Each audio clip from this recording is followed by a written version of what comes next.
Hi, welcome back to DCI Advanced Level number 1. Chào mừng các bạn quay trở lại với DCI cấp độ 1 nâng cao. I have this experience when I work with the Mixed Nuts Translation Group.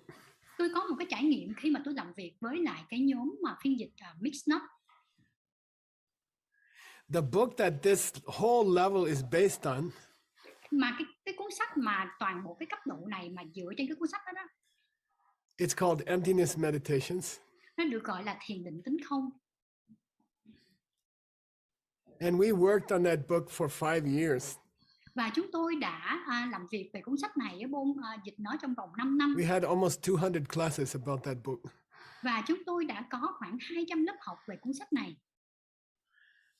And we are going so slow that it's sometimes difficult for me to see the whole picture.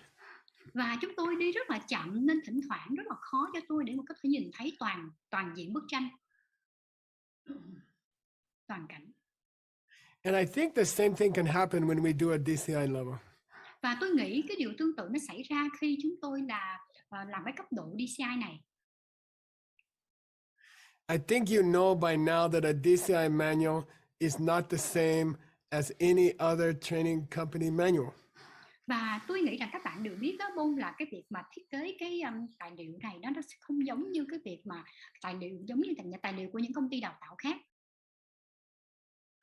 It's possible to sit with these manuals for a year or 2 years and read a little bit each day, and you will have many, many new ideas. Và cái việc mà bạn có thể mà ngồi lại và xem cái tài liệu này mỗi năm, mỗi lần coi một chút, mỗi ngày coi một chút thì bạn sẽ có rất là nhiều cái ý tưởng mới là điều khả thi. So I really, really encourage you to print this manual out. Và tôi thực sự khuyến khích các bạn là hãy in cái tài liệu này ra. I like to keep a copy in my kitchen table. Thích giữ một cuốn ở trong cái bàn bếp của tôi. And I'll be honest, I don't study it carefully page by page. I don't study it like that. Và tôi trung thực mà nói là tôi không có học theo cái kiểu mà từng trang một cách cẩn thận, tôi không học như thế. I kind of just believe in my seeds, you know. Tôi là bởi vì tôi tin vào những cái hạt giống của tôi. And I talk to the seeds in my mind. I say, what part of this manual will help me today?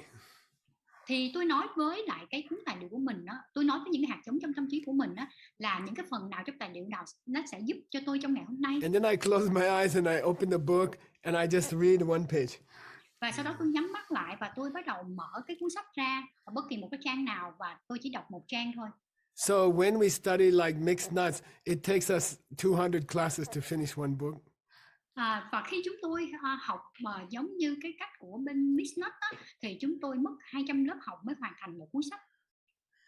Or we are closing our eyes and we're just opening one page of the book. Chúng tôi nhắm mắt lại và bắt đầu chúng tôi mở một cái trang trong cuốn sách ra. Or we watched all the videos for the life tools, but maybe one day we were very busy and one day the kids were making noise. Hoặc là chúng ta xem toàn bộ video về các công cụ cuộc sống, nhưng mà rồi chúng ta lại một ngày chúng ta quá bận rộn và ngày kia thì con cái nó làm ồn. Then you lose the idea of a flow. Và rồi rốt cuộc bạn mất đi cái ý tưởng về cái sự tuôn chảy, cái dòng chảy.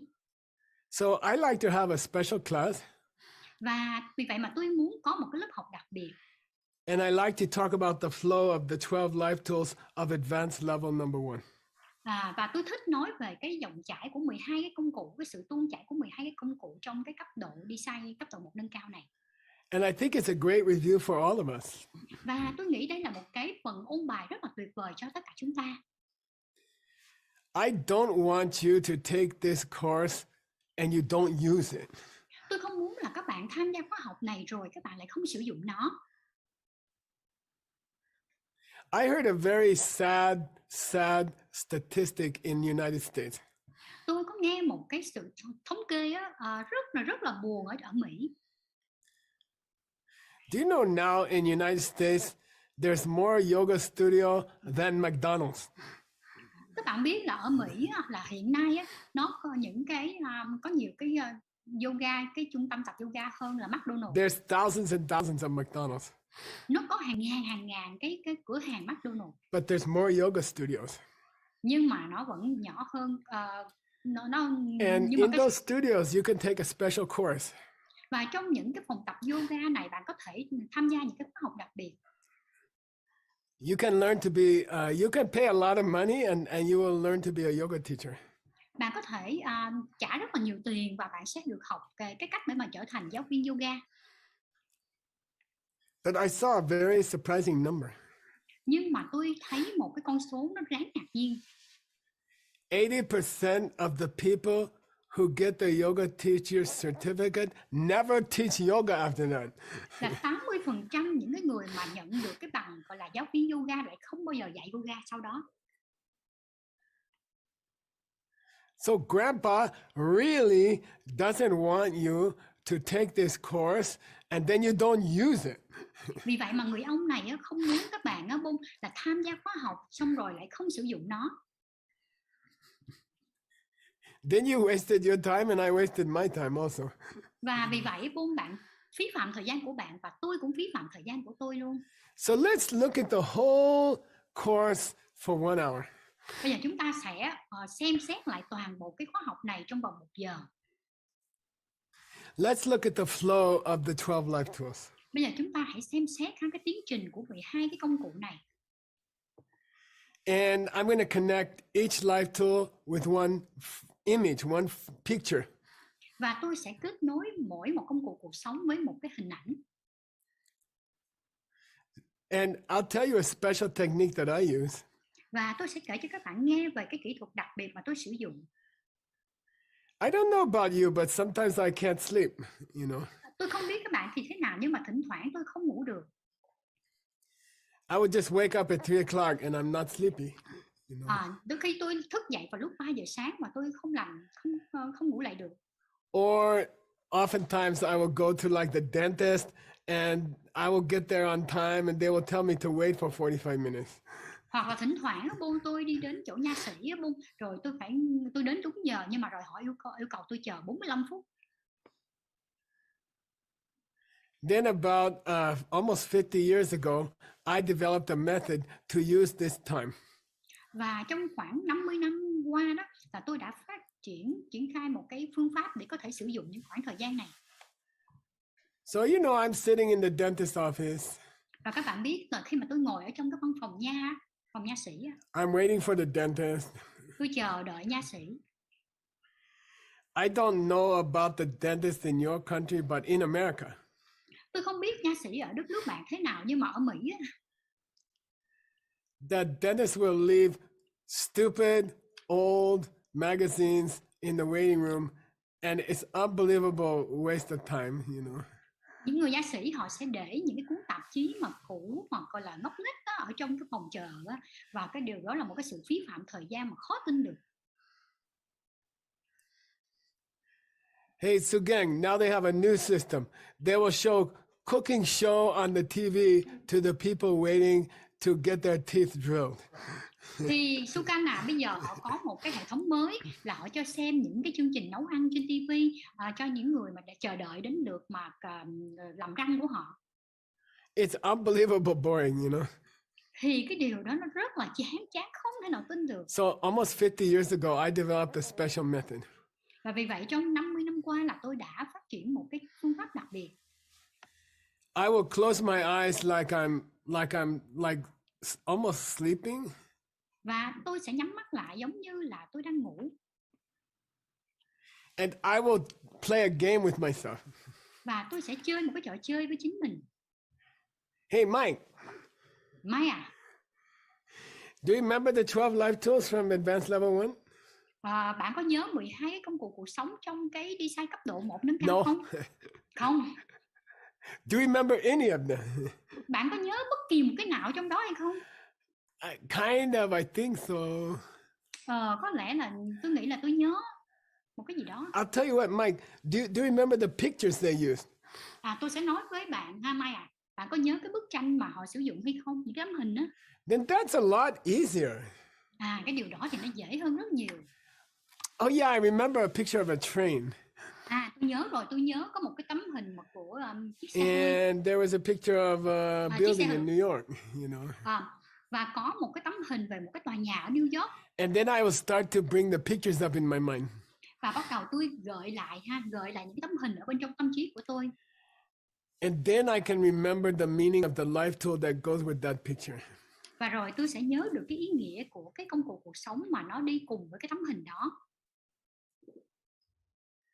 And I've been doing this for 50 years, okay? Và tôi đã làm cái điều này trong khoảng 50 năm. Anytime I have to wait someplace. Mỗi lần mà tôi phải chờ đợi ở một nơi nào đó. Anytime I have trouble sleeping. Mỗi lần mà tôi có vấn đề với giấc ngủ của mình. I will not waste the time. Thì tôi sẽ không phí phạm thời gian của mình. I will review the pictures in my mind. Thì tôi sẽ nhớ lại những cái tấm hình ở trong tâm trí của tôi. And it's one kind of meditation, really. Thì đó là một cái dạng thiền. And it makes your mind very strong, I have to say, okay? Và tôi có thể nói là điều này nó sẽ giúp cho bạn tâm trí của bạn trở nên mạnh mẽ. So I'm going to teach you 12 pictures. Vì vậy mà tôi sẽ dạy cho bạn 12 tấm hình. And when you can test yourself afterwards. Và sau đó bạn có thể tự mình kiểm tra lại. When you see this picture, what do you remember? Khi mà bạn nhìn tấm hình đó thì bạn nhớ được điều gì? And then sometimes practice at home, okay? Và đôi khi hãy thực hành cái điều này ở nhà, được không? Everything takes practice, okay? Mọi thứ nó đều cần phải có sự luyện tập, thực hành. Good things, valuable things take practice. Những cái điều tốt đẹp, những cái điều có giá trị là cần phải thực hành. Very valuable things take more practice. Những cái điều có giá trị nó đòi hỏi phải có sự thực hành nhiều hơn. But you have to start, okay? Bây giờ chúng ta sẽ bắt đầu. Okay, here's your first picture. I'm going to give you 12 pictures. Đây là bức hình đầu tiên, tôi sẽ cho bạn 12 tấm hình. When you see this first picture, khi bạn nhìn cái tấm hình đầu tiên I want you to remember 3 things. Thì tôi muốn các bạn nhớ 3 điều. Technique, kỹ thuật, attitude, thái độ, masterpiece. kiệt tác. Technique, kỹ thuật, attitude, thái độ, masterpiece. kiệt tác. And this picture summarizes the whole advanced level number 1. Và cái tấm hình này nó mô tả toàn bộ cái nội dung của cái công cụ design cấp độ nâng cao này. What's technique mean? Kỹ thuật có nghĩa là gì? We're going to learn mainly 3 different techniques for solving problems. Là chúng ta sẽ học 3 cái kỹ thuật khác nhau để giải quyết vấn đề. So the first goal of this level is to learn 3 techniques for solving problems. Và mục tiêu đầu tiên của cái cấp độ này là chúng ta sẽ học 3 cái kỹ thuật khác nhau để mà giải quyết vấn đề. Then we're going to talk about your attitude as you solve your problems. Và rồi chúng ta nói về cái thái độ của bạn khi mà chúng ta giải quyết vấn đề. Look, I'll tell you, I'm 68 years old. Half of your life is going to be problems. I had 34 years of problems so far. Và tôi thì đã 68 tuổi, thì tôi có thể nói là phân nửa cuộc đời của bạn là sẽ có vấn đề. Tôi có 34 năm có vấn đề cho đến giờ phút này. About 50% of your life, the hours of your life, you are going to have problems.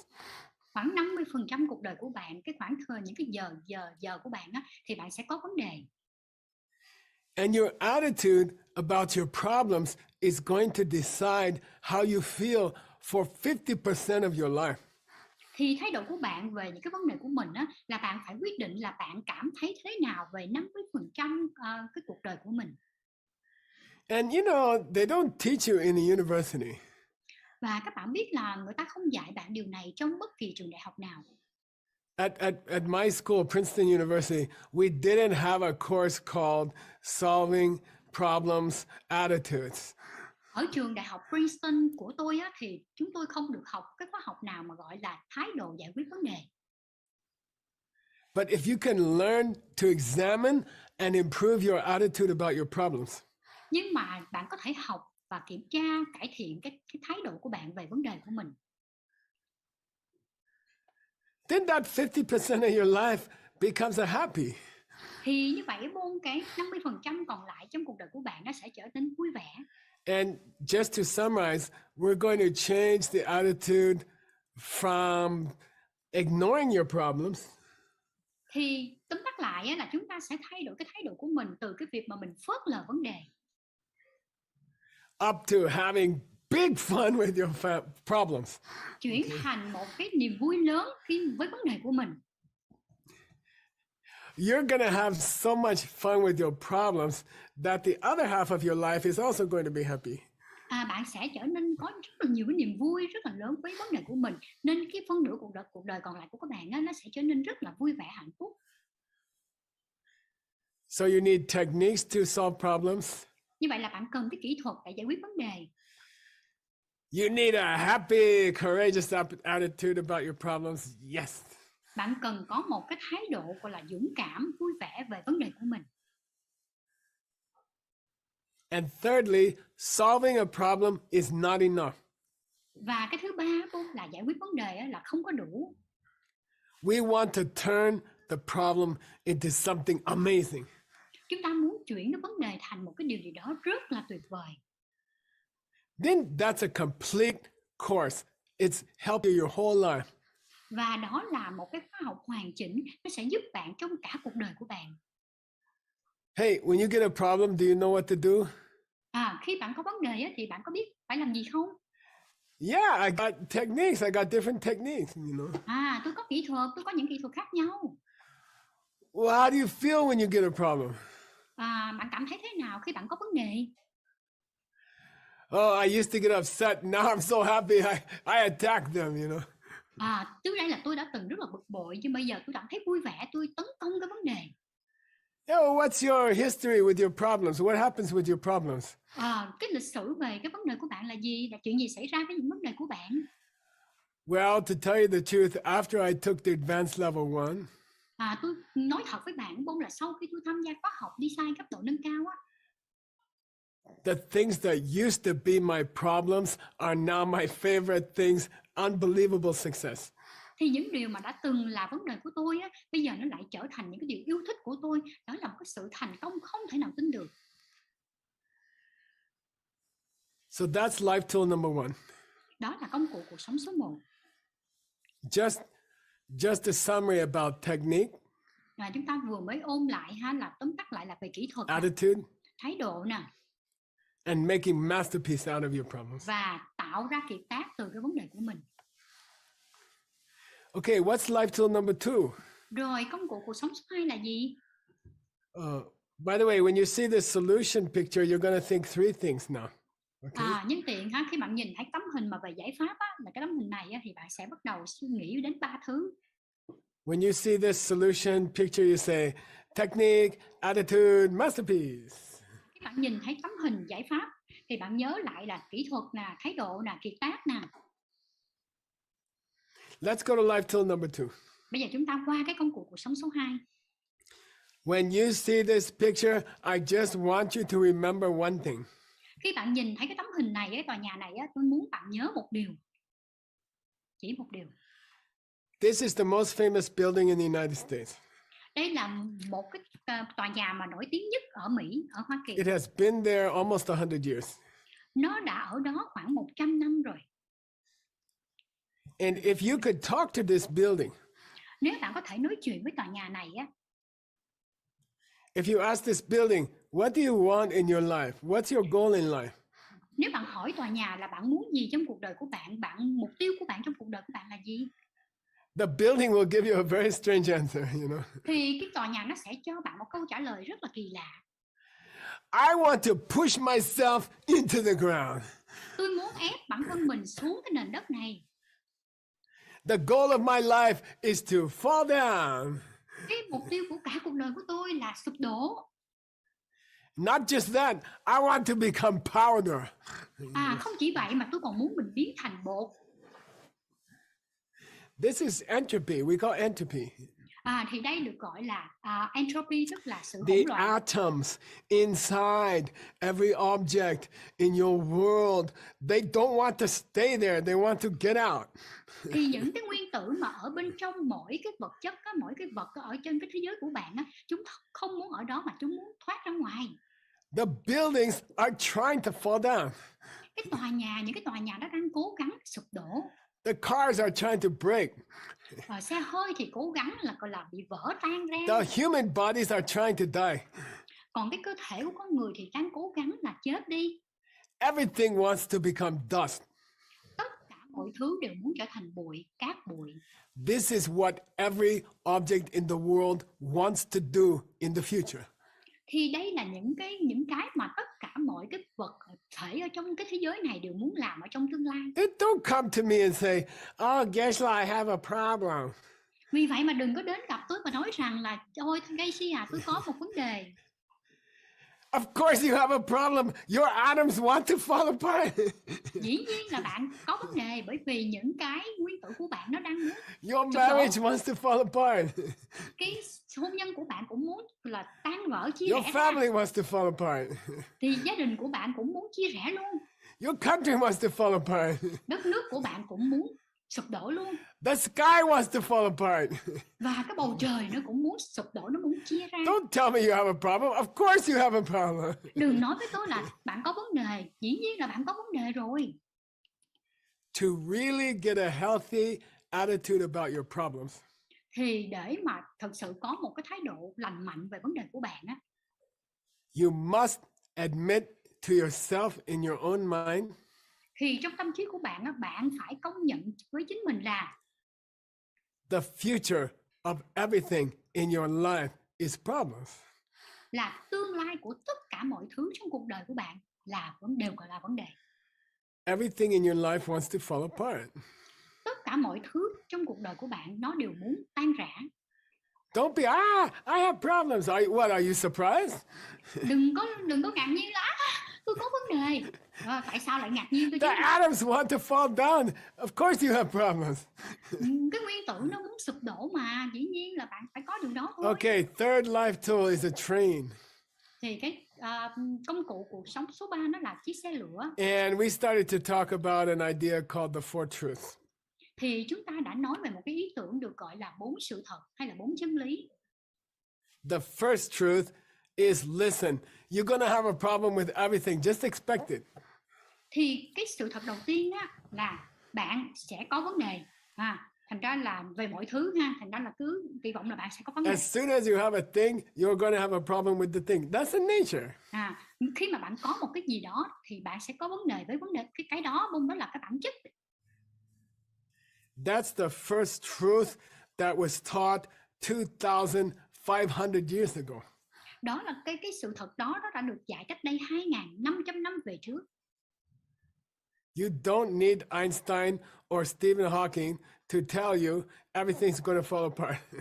Bạn không cần Einstein hay là Stephen Hawking nói với bạn rằng là mọi thứ rồi cũng sẽ tan rã. Gautama said it 2,500 years ago. Gautama đã nói cách đây 2.500 năm về trước. It was a lecture out of doors in a park on the grass. Thì có một cái bài giảng ở bên ngoài trời, ở trong công viên, ngồi trên cỏ, mọi người ngồi trên cỏ. I have that book because we have the Asian Legacy Library directed by John Brady. Thì tôi có được cái cuốn sách đó là nhờ vào công lao của Thư viện Di sản châu Á do thầy John Brady quản lý. John Brady going around the world for 34 years to save the old books. Thì John Brady đã đi khắp nơi trên thế giới trong 34 năm để mà cứu những cái cuốn sách cổ. And because of the hard work of him and his team, và nhờ vào cái nỗ lực làm việc của ông ấy. This morning when I want to prepare for this class, vào sáng nay khi tôi muốn chuẩn bị cho cái lớp học này, I just told my computer, can you find me the first talk in the park 2,500 years ago about this idea about the four truths? Thì tôi nói với lại cái máy tính của tôi rằng là bạn có thể tìm cho tôi cái bài nói chuyện đầu tiên ở trong công viên cách đây 2.500 năm về trước về cái ý tưởng về 4 sự thật được không? 4 chân lý được không? Hey, John, the search program was very slow this morning. Really? John. What if it was the internet? It took me 34 seconds to find the book. That is like frightening. Phải nói cái chương trình tìm kiếm sáng nay nó rất là chậm. I'm not kidding. That's how amazing is his database.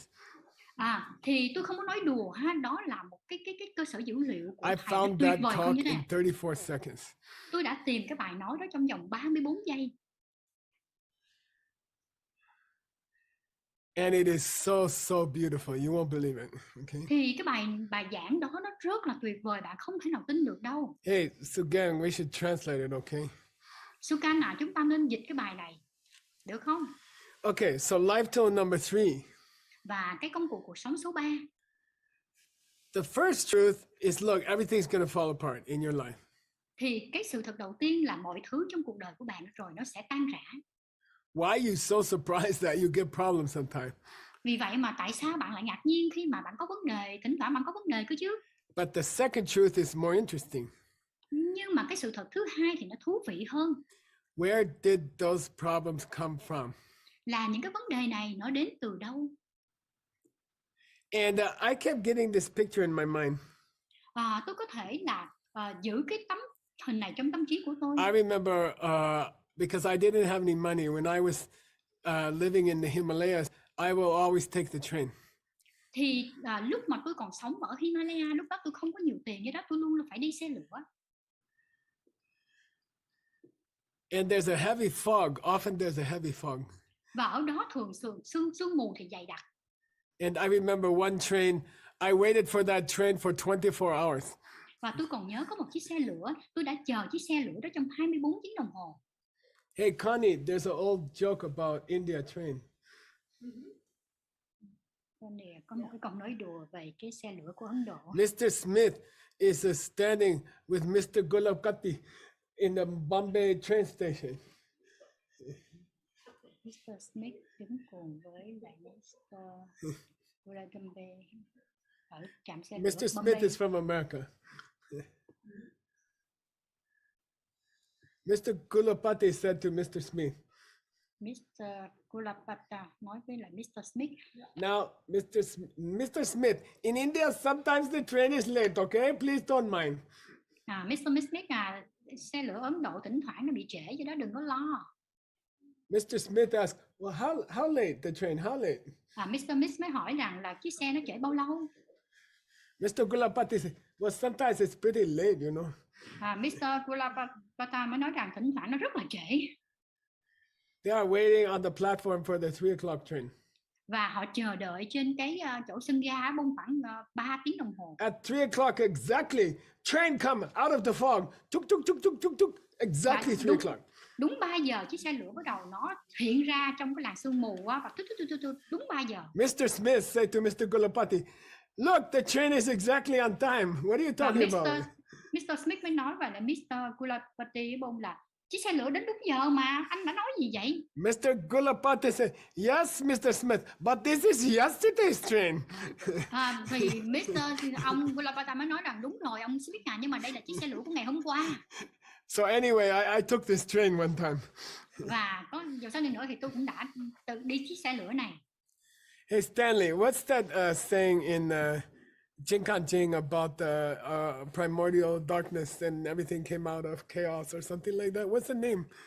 Stanley có một cái câu nói ở trong cái kinh năng lực kim cương là mọi thứ đến từ sự hỗn loạn. First there's nothing and everything's crazy and then things start to come out. Nó giống như là trong bóng tối mọi thứ bắt đầu đi ra. Anyway, sometimes it seems to us. Đôi khi có vẻ như là dường như đối với chúng ta đó. When a problem comes to us. Khi vấn đề đến với chúng ta. It feels like it came out of nothing. Nó dường như nó đến từ không gì cả. We don't know where it came from. Mình không biết là vấn đề đến từ đâu nữa. And to be honest, we don't think about it. Và trung thực mà nói chúng ta không nghĩ về điều này. So my wife's car had a problem this month. Cũng như là xe hơi của vợ tôi có vấn đề trong tháng này. Finally, I went to the car shop and I fixed it. Cuối cùng thì tôi đi đến cái cửa hàng xe hơi và sửa chữa nó. But if you ask me, where is the place where this problem first started? What moment did it first start? Thì nếu bạn hỏi tôi là cái nơi mà vấn đề này đầu tiên mà nó bắt đầu nó xuất phát, nó đến từ đâu? Then I say, you know, I really didn't think about it much, you know. Thì bạn biết rằng là thậm chí là tôi còn không nghĩ đến cái điều đó nữa. I can't tell you the exact moment that the problem first started and why did it first start. I don't know. Tôi cũng không thể nào nói với bạn chính xác vào cái khoảnh khắc chính xác mà vấn đề nó đến, nó xuất phát, nó khởi đầu. Tôi không biết tại sao nó xuất phát, here we have to think about where did your problems really come from. Và ở đây chúng ta bắt đầu suy nghĩ về cái vấn đề của mình thực sự nó đến từ đâu. Like if you have a leak in the pipe under your kitchen sink. Nó giống như là nếu bạn có một cái chỗ rò rỉ nước ở trong cái đường ống ở bên dưới cái bồn rửa chén của bạn á. Where did it come from? Thì nó đến từ đâu vậy? In a conventional source, right? Và cái nguồn mà gọi là theo thông thường. Apparent source seems like source. Cái vấn đề mà giống như là vấn đề giống như là vấn đề gốc, vấn đề cha mẹ rõ ràng á. It seems like the pipe broke. Nó dường như có vẻ như là do cái đường ống nước này nó bị bể. Yeah, but why your pipe broke, but your neighbor's pipe didn't break? Why? Nhưng mà tại sao cái ống nước của bạn nó lại bị vỡ, trong khi ống nước của nhà hàng xóm lại không bị vỡ? Then we go to the real source. Thì lúc đó chúng ta bắt đầu đi tìm cái nguồn gốc thật sự. You have the seeds for the pipe to break, but your neighbor didn't have the seeds for the pipe to break. Thì bạn có cái hạt giống để cho cái ống nước của bạn nó vỡ, trong khi hàng xóm của bạn thì không có hạt giống để cái ống nước bị vỡ. If you don't understand the seeds of problems, you will never fix your problems. Thì nếu bạn không hiểu về những cái hạt giống của vấn đề thì bạn sẽ không bao giờ khắc phục được vấn đề của bạn. To really fix the problems, you have to be 100%. There's no pipe under your sink which didn't come from your seeds. There's no pipe under your sink which didn't come from you. Thì không có cái đường ống nước nào mà ở bên dưới cái bồn rửa của bạn mà nó không đến từ hạt giống của bạn. Không có đường ống nước nào bên dưới cái bồn rửa mà không đến từ bạn cả. There's no problem in your whole life that didn't come from you. Không có bất kỳ một vấn đề nào mà trong toàn bộ cuộc đời của bạn mà nó không đến từ bạn cả. Now you can fix any problem. Bây giờ thì bạn có thể khắc phục bất kỳ vấn đề nào. Fix it here. Chúng ta giải quyết vấn đề ở đây nè, khắc phục ở đây nè. If you have a problem with your husband, he gets mad at you, he yell at you. Nếu bạn có vấn đề với chồng của mình, anh ấy nổi điên với bạn, anh ấy hét vào mặt bạn á. Don't try to fix your husband. He's not the problem. You're the problem. Đừng có tìm cách sửa sai chồng của mình, anh ấy không phải là vấn đề, đây là bạn mới là vấn đề á. The seed is here. Cái hạt giống nằm ở đây nè. Fix the seed, he has to change. Thì chúng ta hãy giải quyết hạt giống ở đây, bông thì anh ấy sẽ thay đổi. That's the secret to every problem. Đó là bí mật của tất cả mọi vấn đề. Okay, so then in life tool number 4. Và trong công cụ cuộc sống số 4. Hey, you translators want to take a drink? Let's take a drink. You ready? 1, 2, 3. Translator drink break.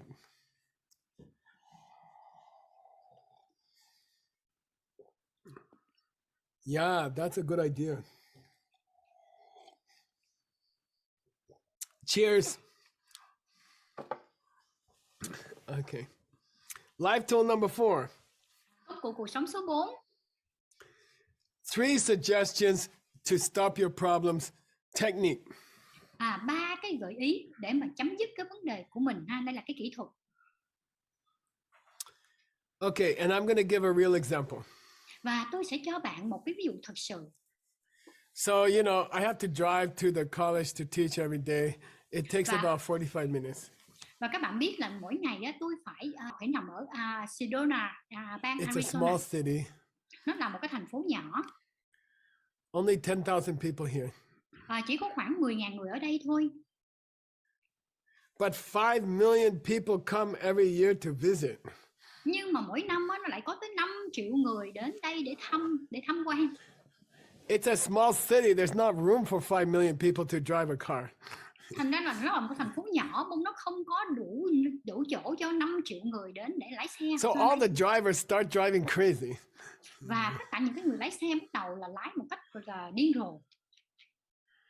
Then if you live here, you have to get used to the crazy visitors, the 5 million crazy visitors. Thì nếu bạn sống ở đây đó, thì bạn phải làm quen với những cái người khách du lịch mà đến điên rồ á, 5 triệu người này nè, điên rồ này. And they're always doing dangerous thing in the car. Và họ luôn luôn làm những cái điều nguy hiểm ở trong xe hơi. Then Geshe-la start to get angry, upset. Và cái si bắt đầu là rất là bực bội lên, giận dữ lên. Then I just take 1 second to remember, did I do something like this before? Và bắt đầu tôi chỉ cần dành 1 giây thôi, 1 giây để mà nhớ ra là trước đây mình đã từng làm cái việc này với ai đó hay không? Did I drive crazy in the last few days? Liệu trong mấy ngày vừa qua đó mình có lái xe một cách gọi là bất cẩn không hay không? Then I'll tell you something very interesting. Và tôi sẽ nói với bạn một điều rất thú vị. Just to remember that you did something like that in the last few days. Mình chỉ cần nhớ mình đã làm một cái điều gì đó tương tự trong vòng vài ngày trước. It almost stopped the problem. Thì nó gần như là chấm tất cả mọi vấn đề. It's very amazing, okay? Nó rất là tuyệt vời. Now, if you have a bigger problem, Bây giờ nếu bây giờ bạn có một vấn đề lớn hơn, then you can do the 4 steps, okay? thì lúc The đó 4 bạn có powers, thể sorry. áp dụng là 4 cái sức mạnh để tẩy hạt giống. And you know how to do the 4 powers from foundation level number 1. Thì bạn có thể áp dụng 4 cái sức mạnh tẩy hạt giống mà đến từ cái cấp độ 1, đi xe cấp độ 1. And we can call it freezing your bad deeds. Thì chúng ta có thể nói là mình đóng băng những cái hạt giống xấu của mình. Okay? So you freeze your bad seeds if you do the 4 powers. Nếu bạn áp dụng 4 cái sức mạnh đó, thì bạn đóng băng những cái hạt giống xấu của mình. Okay, now I'll tell you something interesting about those big buildings in New York. Thì bây giờ tôi sẽ nói với bạn một cái điều thú vị về 3 cái tòa nhà lớn ở New York. There's a new kind of architect who said those buildings, you can fix them so they don't fall down. Thì có một số cái kiến trúc sư đó, họ nói rằng là với những tòa nhà này, nếu bạn khắc phục chúng tốt thì chúng sẽ không có bị sụp xuống. And if you think about it, it's true. Và nếu bạn nghĩ về điều này thì nó đúng. You can take the pieces which broke from those old buildings. Thì bạn có thể lấy những cái mảnh mà nó bị vỡ ra từ những cái tòa nhà cũ á.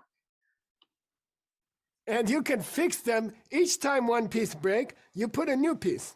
Thì mỗi lần mà bạn khắc phục bằng cách mỗi lần có một miếng nó bị vỡ á, thì bạn lại gọi là làm lại một cái miếng mới. That building was built 100 years ago. Cái tòa nhà đó đã được xây dựng khoảng 100 năm rồi.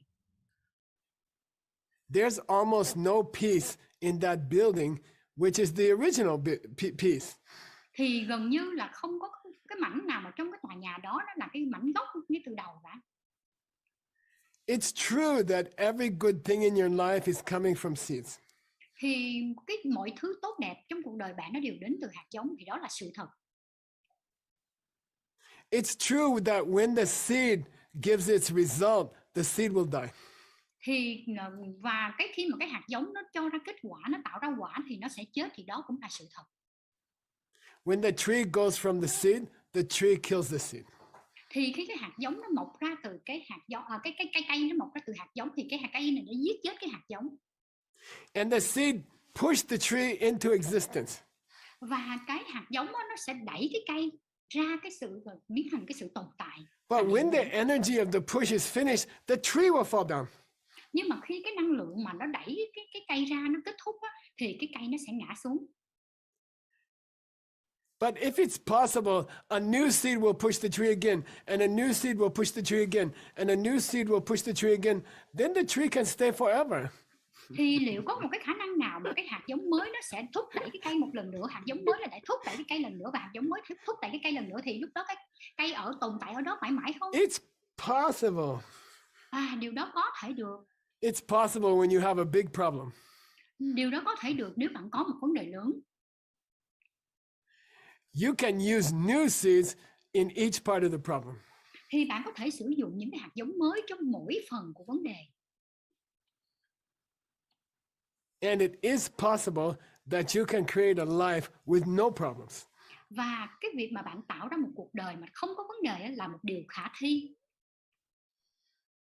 Okay, then in the next life tool number 5, we talked about pliers picture. Và cái công cụ cuộc sống số 5 tiếp theo là chúng ta nói về cái kìm. Tấm hình cái kìm. And I taught you a big secret about my life. Và tôi sẽ nói về một cái bí mật ở trong cuộc đời của tôi, bí mật lớn. There's a joke in my town. Nó có một cái câu nói đùa ở trong cái thành phố của tôi. Thì it's easier to meet the president of the United States than to find a plumber in this town. Là cái việc mà gặp tổng thống của Hoa Kỳ nó còn dễ hơn là đi tìm một cái người thợ sửa ống nước trong cái thị trấn này. It's very hard to find a good plumber. Thì thật sự rất là khó mà tìm ra được một cái người thợ sửa ống nước giỏi. So I'm going to teach you something, probably the best thing I ever taught you. Thì bây giờ tôi sẽ dạy cho bạn một cái điều gì đó, một cái điều mà đây là cái điều tốt nhất mà tôi từng dạy bạn. Anytime your drain in your sink, anytime the water won't go down, mỗi khi mà bạn bị cái nước của bạn của nó không có rơi xuống, don't put those strong chemicals that will hurt your water. You'll be drinking those chemicals in about 6 weeks.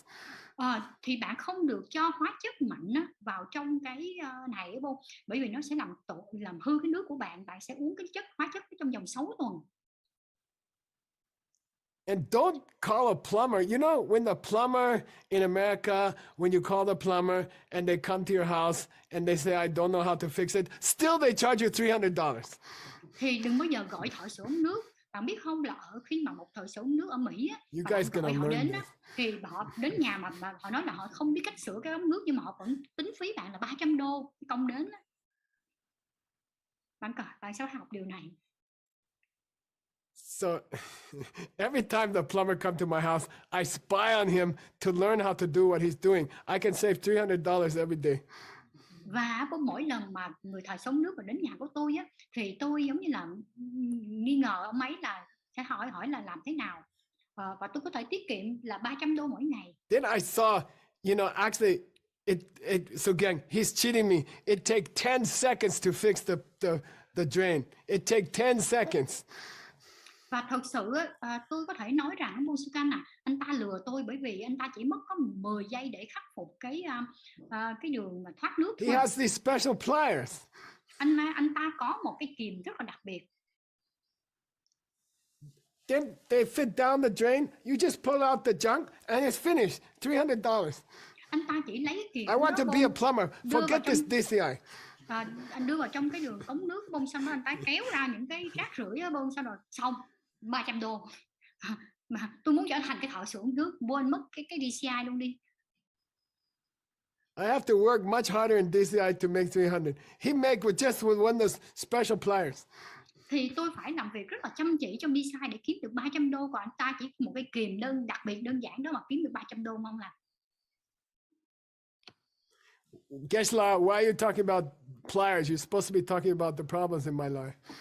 Gesla, tại sao thầy lại nói về cái kìm này chứ? Đáng lẽ thầy phải đang nói về vấn đề trong cuộc đời của chúng tôi mà. It's very simple. You need the right tool, then you can fix all your problems. Nó đơn giản thôi. Bạn cần có một cái công cụ đúng, lúc đó thì bạn sẽ giải quyết được tất cả mọi vấn đề của bạn. Then what's the right tool? Như vậy thì công cụ đúng là gì? It's emptiness. Đó là tính không. You can use emptiness on all your problems. Bạn có thể sử dụng tính không cho tất cả mọi vấn đề của bạn. That problem not coming from nowhere, that problem coming from my seeds. Những cái vấn đề đó nó không đến từ không gì cả, mà nó đến từ hạt giống của mình. Then fix the goddamn seeds and shut up. Như vậy thì chúng ta hãy khắc phục cái hạt giống của mình rồi im đi. Now, there's one problem about this method. Nó có một cái vấn đề về cái phương pháp này á. You cannot see the seeds. Bạn không thể nhìn thấy hạt giống. I'll tell you something very sad. Tôi nói với bạn một cái điều nó rất là buồn. My mother and my father, they both died from cancer. Là mẹ của tôi và ba của tôi cả hai đều chết vì bệnh ung thư. Because when they were young, in the movies, the famous movie actor, it's very sexy to smoke cigarette. Bởi vì lúc mà họ còn trẻ đó thì trong những cái bộ phim á, những diễn viên điện ảnh mà nổi tiếng á, họ rất là lúc mà hút thuốc lá nhìn rất là sexy. So my father wanted to look cool, my mother wanted to look cool. They learn how to smoke. It's not pleasant, but they learn how to do it. Thì cha của tôi và mẹ của tôi cả hai đều muốn là mình trông ngầu ngầu như vậy, bon thành ra là họ bắt đầu học cái cách hút thuốc. Nó chả có gì mà vui thú đây cả, nhưng mà họ học cách làm cái nào. Whole generation of people, they learn to smoke something that they don't like to smoke. Và rồi cả một cái thế hệ người họ bắt đầu họ học cái cách hút một cái gì đó dù họ chẳng có thích hút thuốc gì cả. Then suddenly government made announcement. Và rồi đột nhiên chính phủ bắt đầu đưa ra một cái lời công bố. We found out smoking gives you cancer. Và chúng tôi tìm ra được là cái việc hút thuốc nó gây ra bệnh ung thư. Then very strange, my whole mother, father's generation, they say we don't believe it. Và rồi rất là lạ cả toàn bộ những cái thế hệ mà của cái thời của cha mẹ tôi họ nói là chúng tôi không tin điều đó. We like to smoke. Chúng tôi thích thuốc. We don't see any cancer in the cigarette. Tôi không nhìn thấy bất kỳ cái ung thư nào trong thuốc lá. Because you can't see that the cigarette has cancer chemical. You can't see it. Bạn không thể nhìn thấy là trong thuốc lá có ung thư, nó có cái hóa chất gây ung thư, bạn không nhìn thấy điều đó được. You have to figure out that it's inside the cigarette, but you cannot see it. Bạn có thể là khám phá là bên trong cái thuốc lá, những cái gì bên trong thuốc lá, nhưng bạn không thể là nhìn thấy nó được. So like 10 million people die because they say I cannot see the cancer. I cannot see in the cigarette. I cannot see. Thì như vậy là 10 triệu người chết chỉ vì bệnh ung thư, chỉ vì họ nói rằng là tôi không thể nhìn thấy ung thư, tôi không nhìn thấy những cái hóa chất trong ung thư. My mother died. My father died. Mẹ tôi chết, cha tôi chết. They don't believe what they cannot see with their eyes. Họ không tin vào những cái gì mà họ không nhìn thấy bằng mắt của chính mình. So what's the right tool for solving your problems? Như vậy thì công cụ đúng để giải quyết vấn đề của mình là gì? If the problem is coming from seed, you have to use your thinking. You cannot see seeds. Thì nếu vấn đề nó đến từ hạt giống của bạn thì bạn phải sử dụng cái tư duy của bạn, cái suy nghĩ của bạn, bởi vì bạn không thể nhìn thấy nó, bạn không nhìn thấy hạt giống. It's not possible to see them. Cái việc mà nhìn thấy chúng là điều không thể được. You have to see them with your third eye. Third eye we call logic. Bạn phải nhìn chúng bằng con mắt thứ ba này nè. Cái con mắt thứ ba này chúng ta gọi là logic, cái sự hợp lý. What you learn about the pen is logical. Thì những gì mà bạn học về cái bút đó, nó là cái sự hợp lý, cái logic. If the human sees a pen, if the dog sees a chew toy. Nếu mà con người nhìn thấy cái bút, con chó nhìn thấy đồ chơi, then you must have seeds. It must come from seeds. thì như vậy bạn phải có hạt giống, và cái điều đó nó đến từ hạt giống. Cái mình nhìn thấy là đến từ hạt giống. Okay, so now you can fix all your problems. Bây giờ như vậy thì mình có thể giải quyết tất cả mọi vấn đề của mình. The problems are coming from your seeds. Vấn đề nó đến từ cái hạt giống của bạn. Oh, Gesla, I have a problem. Geisha, tôi có vấn đề. What's your problem? Vấn đề là gì? And my husband always yell at me when I come home. Chồng của tôi hay la hét tôi mỗi khi tôi về nhà.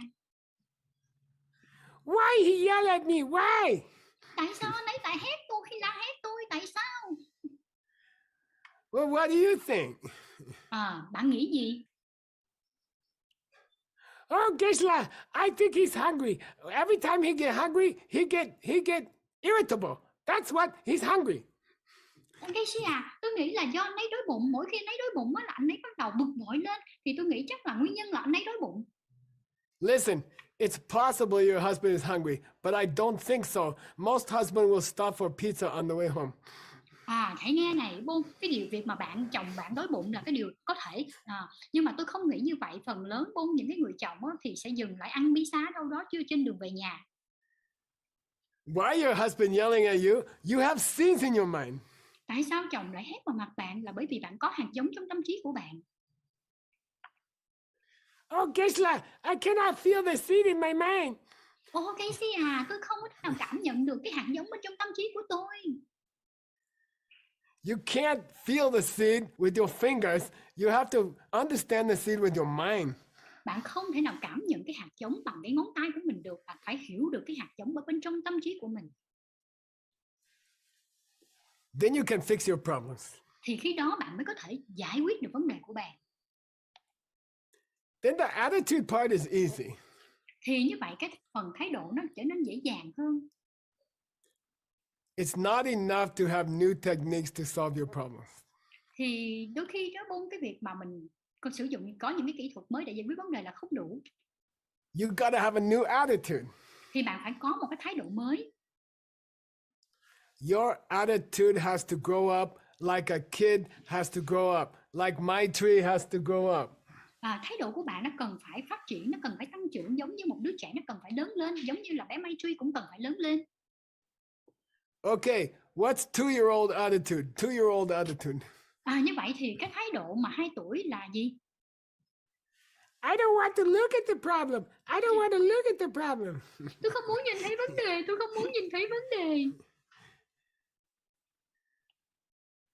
Then what's 15-year-old attitude? Và rồi cái thái độ mà 15 tuổi á. Okay, look, I got problems. Okay, I know. I admit it. I got problems. Okay, được rồi. Nhìn ha, tôi có vấn đề rồi. Tôi biết là tôi có vấn đề. Tôi công nhận điều đó. Tôi có vấn đề. What's 30-year-old attitude? 40-year-old attitude? Cái thái độ mà 30 tuổi rồi thái độ 40 tuổi là gì? Think ahead. Think ahead. Là nghĩ trước. Nghĩ trước. Maybe this problem will come. Maybe this problem will come. Có thể là vấn đề này nó sẽ đến, có thể là vấn đề kia nó sẽ đến nè. I'll tell you a story. Tôi kể cho bạn nghe một câu chuyện. There was a man who lived in a very strong house. Translator, drink break. Translator, drink break. Thì có một người đàn ông sống trong một ngôi nhà rất là chắc. Biên dịch hãy uống nước đi. Cheers.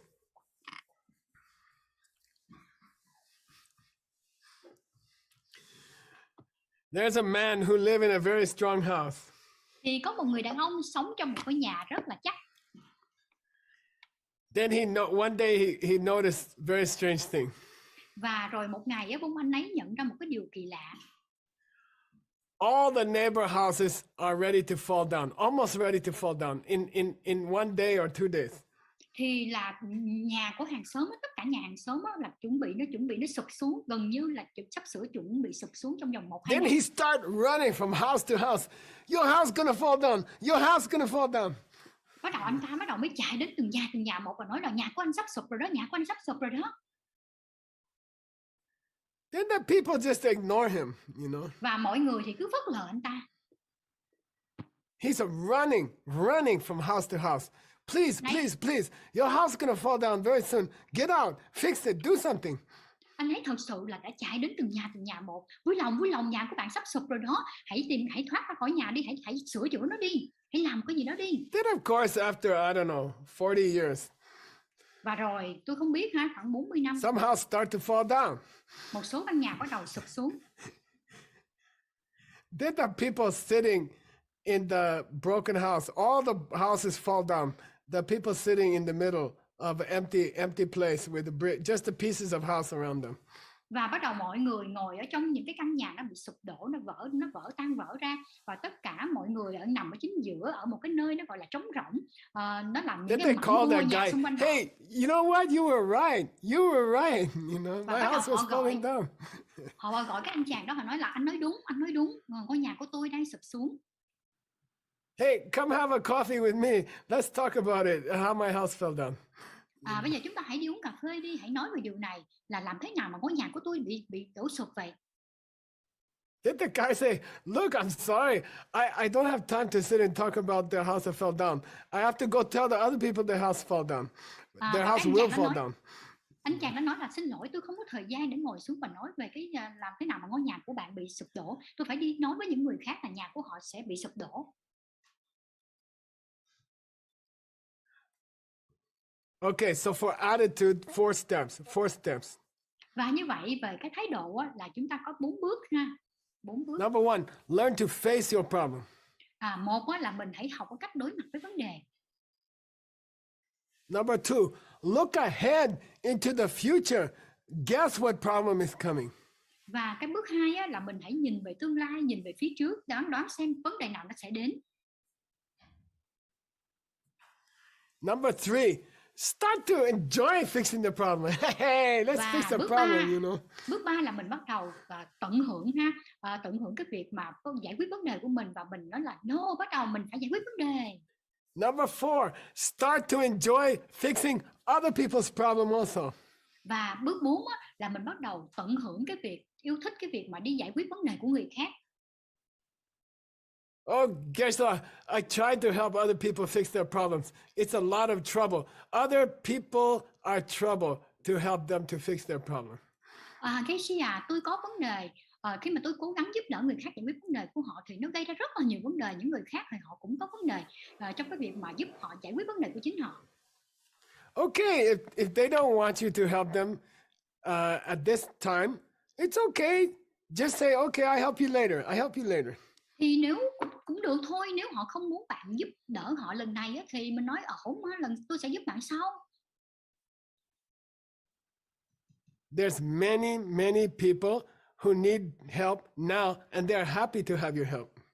Và có rất là nhiều người họ đang cần cái sự giúp đỡ ngay bây giờ, và họ sẽ rất là vui khi mà bạn giúp đỡ họ.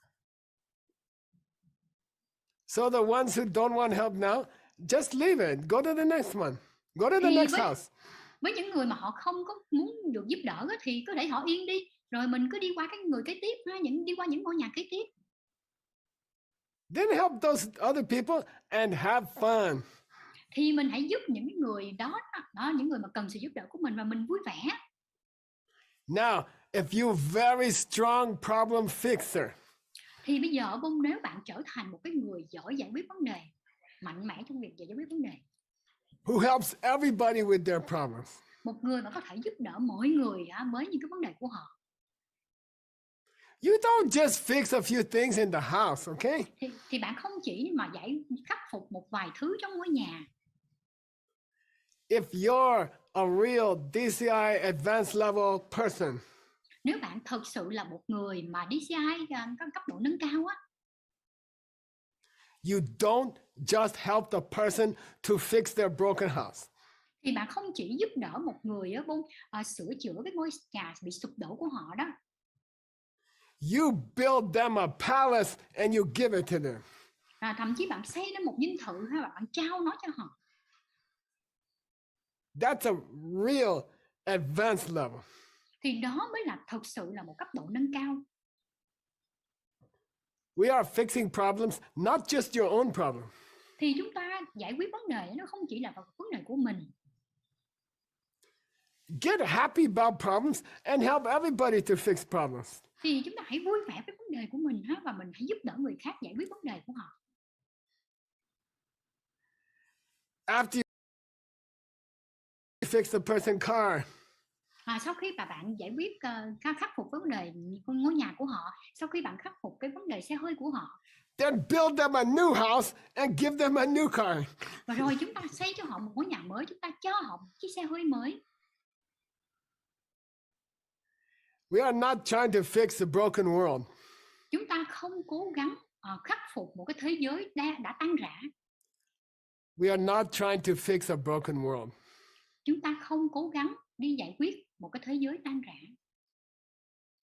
We are trying to build a whole new beautiful world. Mà chúng ta đang cố gắng xây lại một cái thế giới mới tốt đẹp hơn.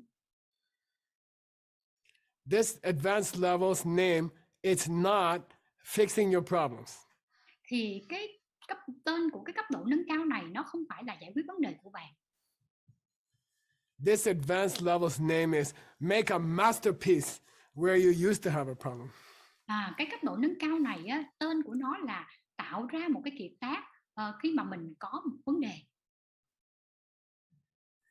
And if you don't have fun while you are doing that, you didn't pass advanced level number 1. Nếu bạn không có niềm vui trong khi bạn làm cái điều đó thì bạn không thi đậu cái cấp độ nâng cao này. All right, I'd like to thank you. I'd like to thank all the translators. Tôi cảm ơn các bạn và tôi muốn cảm ơn tất cả các phiên dịch. I'd like to thank Seiji, Noor, and all the other staff at DCI Home Office. Và tôi muốn cảm ơn Seiji, cảm ơn Noor và tất cả các nhân viên khác của văn phòng DCI. I'd like to thank the DCI organizers around the world. Tôi muốn cảm ơn tất cả các nhà tổ chức DCI ở trên thế giới. I'd like to thank all the teachers around the world. Tôi muốn cảm ơn tất cả các giáo viên trên thế giới. Nowadays in this world, you cannot have programs if you don't have very smart and very hardworking tech people. Thì ngày nay trên cái thế giới này bạn không thể nào có những cái chương trình, bạn không thể nào có thể làm việc chăm chỉ nếu mà bạn thiếu những cái người mà phụ trách về kỹ thuật. If Grandpa Geshe Michael has to turn on the camera, you will never see me. Thì nếu mà cái người ông này mà Geshe Michael này mà phải bật cái camera lên thì bạn sẽ không nhìn thấy tôi đâu. Sugang, I don't even know how to turn on the camera. I'm honestly, I don't know. Sugan tôi phải nói thật với bạn là tôi không biết làm thế nào để bật camera cả. So I'm really very grateful to everybody who makes this possible. Và vì vậy mà tôi Brian Mendoza, our tech director. Thực sự biết ơn tất cả những người mà đã làm cho cái sự Jim Shalihu, là Brian Mendoza, giám đốc kỹ thuật của chúng tôi, Jim Shalihu, and all the other helpers here. Thank you guys very những much. người giúp đỡ chương trình này. Okay, see you soon for the next level. Hẹn gặp lại các bạn trong cấp độ tiếp theo.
if we can learn how to plant a seed, 如果我们能够学会怎么去种这个种子， then you will have financial independence and you can do what you want.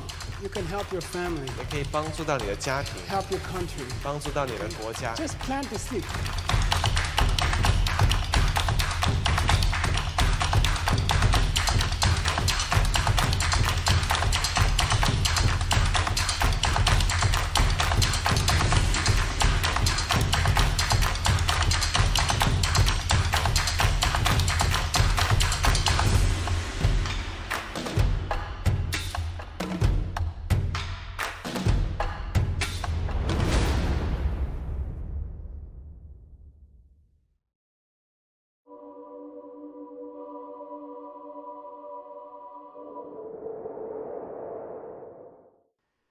Hi, this is Geshe Michael Roach, and I'd like to welcome you to the first advanced level of DCI Global. Xin chào, tôi là Geshe Michael Roach và tôi chào mừng bạn đến với cấp độ nâng cao đầu tiên của DCI toàn cầu. It's a very exciting moment for DCI people. Đây là một khoảnh khắc rất là thú vị đối với những người DCI. We spent 12 years teaching the foundation levels, the 12 foundation levels. Chúng tôi đã dành 12 năm để giảng dạy 12 cấp độ nền tảng. We traveled all over the world. DCI grew bigger, bigger, bigger, bigger. Chúng tôi đã đi khắp nơi trên thế giới, DCI phát triển lớn hơn và lớn hơn. Then suddenly we are reaching level number 12 of the foundation levels. Và đột nhiên chúng tôi đạt đến cái cấp độ 12 của các cấp độ nền tảng. And then suddenly everybody's looking at me. Rồi đột nhiên mọi người nhìn tôi. Hey, Geshe, what's going to happen next year? Geshe à, điều gì sẽ xảy ra vào năm tới? And I'll tell you the truth, I had no idea. Và tôi nói với các bạn sự thật là tôi không biết. Geshe, are you going to stop making DCI new levels? Geshe à, thầy định ngừng tạo ra các cấp độ mới DCI à? No, I want to make more levels. Không, tôi muốn tạo ra nhiều cấp độ hơn nữa. Then they asked a deadly question. Rồi họ đặt một câu hỏi chết người. Also, Geshe, what will be the first advanced level? Geshe à, cấp độ nâng cao đầu tiên là gì? Then actually I have no idea. Thật sự thì tôi không biết. So I told them, it's a secret. Vì vậy tôi đã nói với họ, đó là bí mật. I didn't tell them, it's also a secret from me. Tôi cũng không nói với họ rằng đó cũng là một bí mật đối với tôi. Then towards the beginning, it's time to choose the subject for the first advanced level. Và rồi cũng đã đến lúc bắt đầu, đến lúc chọn chủ đề cho cấp độ nâng cao đầu tiên. I have a secret weapon. Tôi có một vũ khí bí mật. It's called mixed nuts. Được gọi là mixed nuts, các loại hạt hỗn hợp. And as you probably know, mixed nuts is our translation team. Nhưng các bạn có thể biết, mixed nuts là một nhóm dịch thuật của chúng tôi. It's very similar to the translation team in the Tang Dynasty 1,300 years ago. Nó rất giống với lại nhóm dịch thuật ở triều đại nhà Đường cách đây 1.300 năm trước. We are translating almost all the same books. Chúng tôi đang dịch gần như là tất cả các cuốn sách giống như vậy. And for me, it's very, very exciting. Và đối với tôi, nó rất là thú vị. And I have a team of 10 extremely intelligent people. Don't tell them. Và tôi có một đội gồm 10 người cực kỳ thông minh, nhưng mà đừng nói với họ như vậy. And they are really learning to translate the ancient books just like Shenzang's team. Họ đang thực sự là học cách dịch các cuốn sách cổ giống như là nhóm dịch thuật của nhà sư Huyền Trang. And so far we are working for 5 years. Cho đến nay thì chúng tôi đã làm việc với nhau được 5 năm. And suddenly, some of the books are finished suddenly. Và đột nhiên một số cuốn sách được hoàn thành đột ngột. Then I'd be honest, because we taught it for 5 years. Trung thực, bởi vì chúng tôi đã dạy nó trong 5 năm. we couldn't really see the whole structure of each book. Chúng tôi không thực sự nhìn thấy toàn bộ cấu trúc của mỗi cuốn sách. So we will teach it for, I don't know, 2 weeks. Then we will take a break for 3 months. Then we teach for 2 weeks like that. Nên chúng tôi dạy nó trong 2 tuần. Sau đó chúng tôi sẽ nghỉ trong 3 tháng. Rồi chúng tôi lại dạy trong 2 tuần, cứ như vậy. But we finished 2 important books at the same time. Nhưng chúng tôi đã hoàn thành 2 cuốn sách quan trọng cùng một lúc. First one is called Golden Key. Cuốn đầu tiên được gọi là Chìa khóa vàng.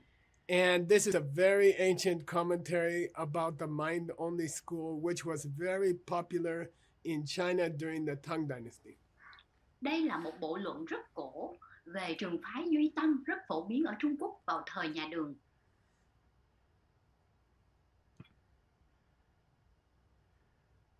Then the second book is called Emptiness Meditations.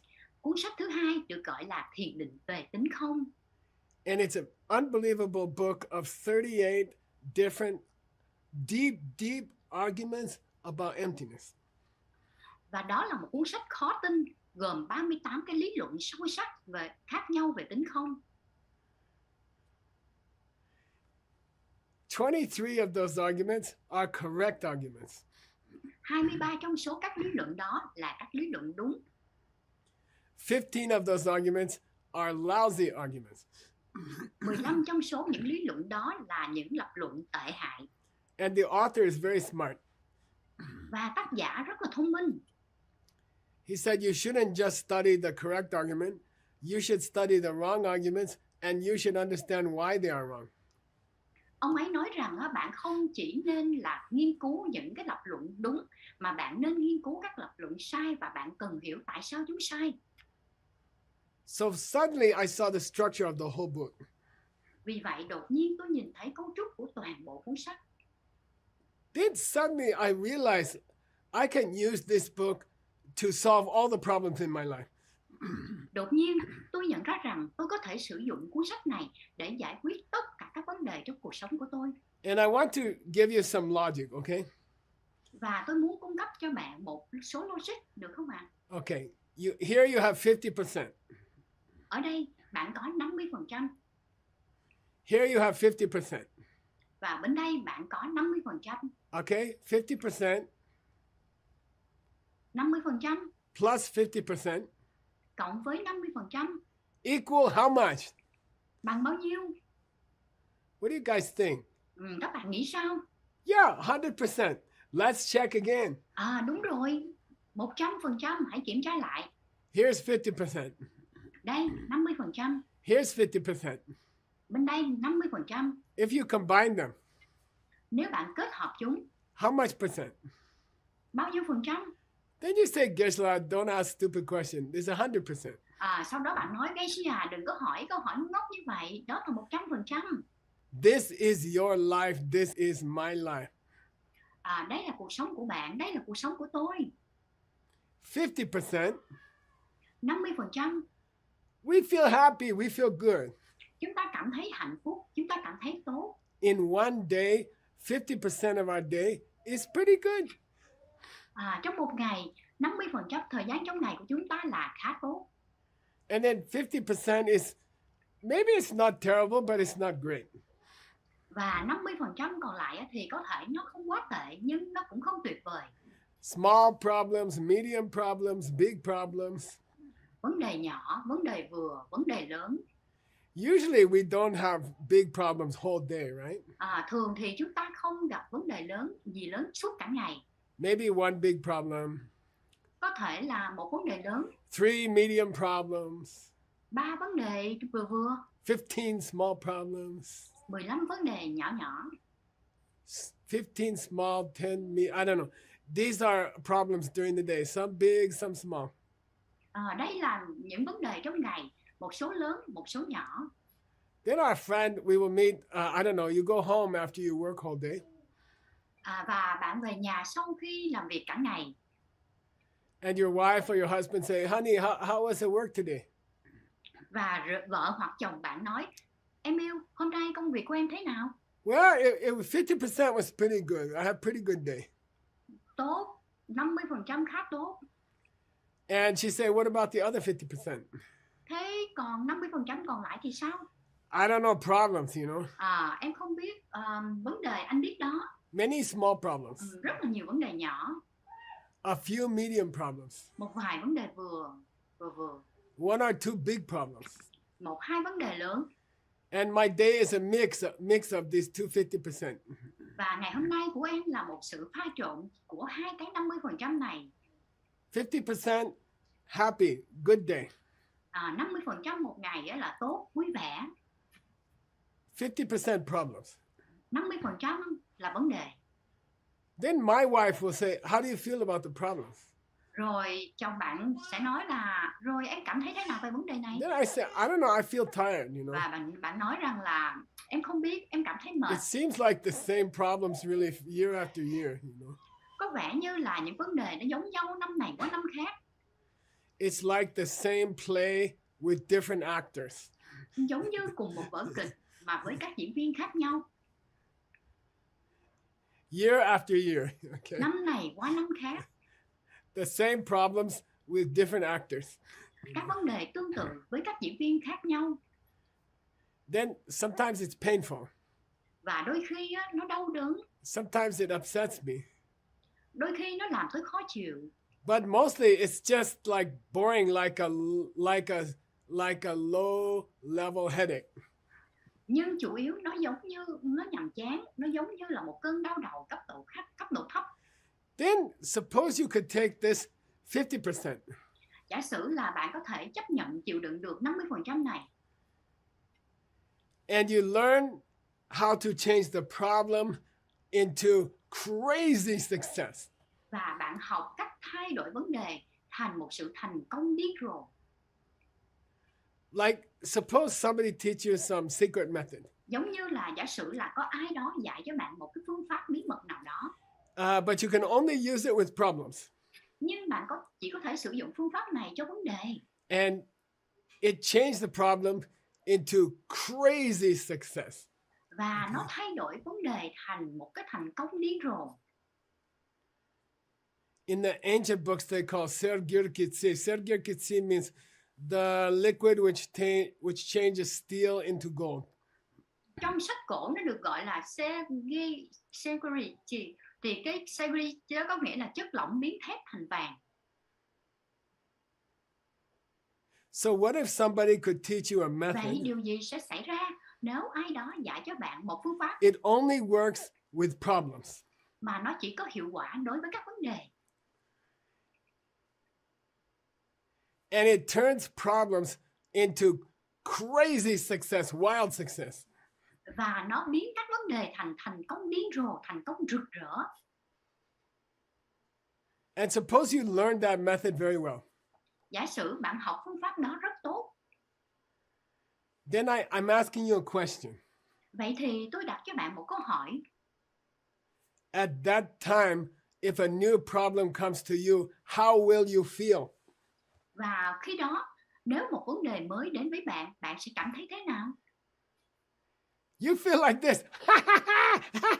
New problem, yay! Bạn cảm thấy như thế này. Yeah! You get so excited by a new problem, you know. Bạn cảm thấy phấn khích vấn đề mới của tôi. Now I have a chance to use my new method, you know. Bây giờ tôi có cái cơ hội để sử dụng phương pháp mới của mình.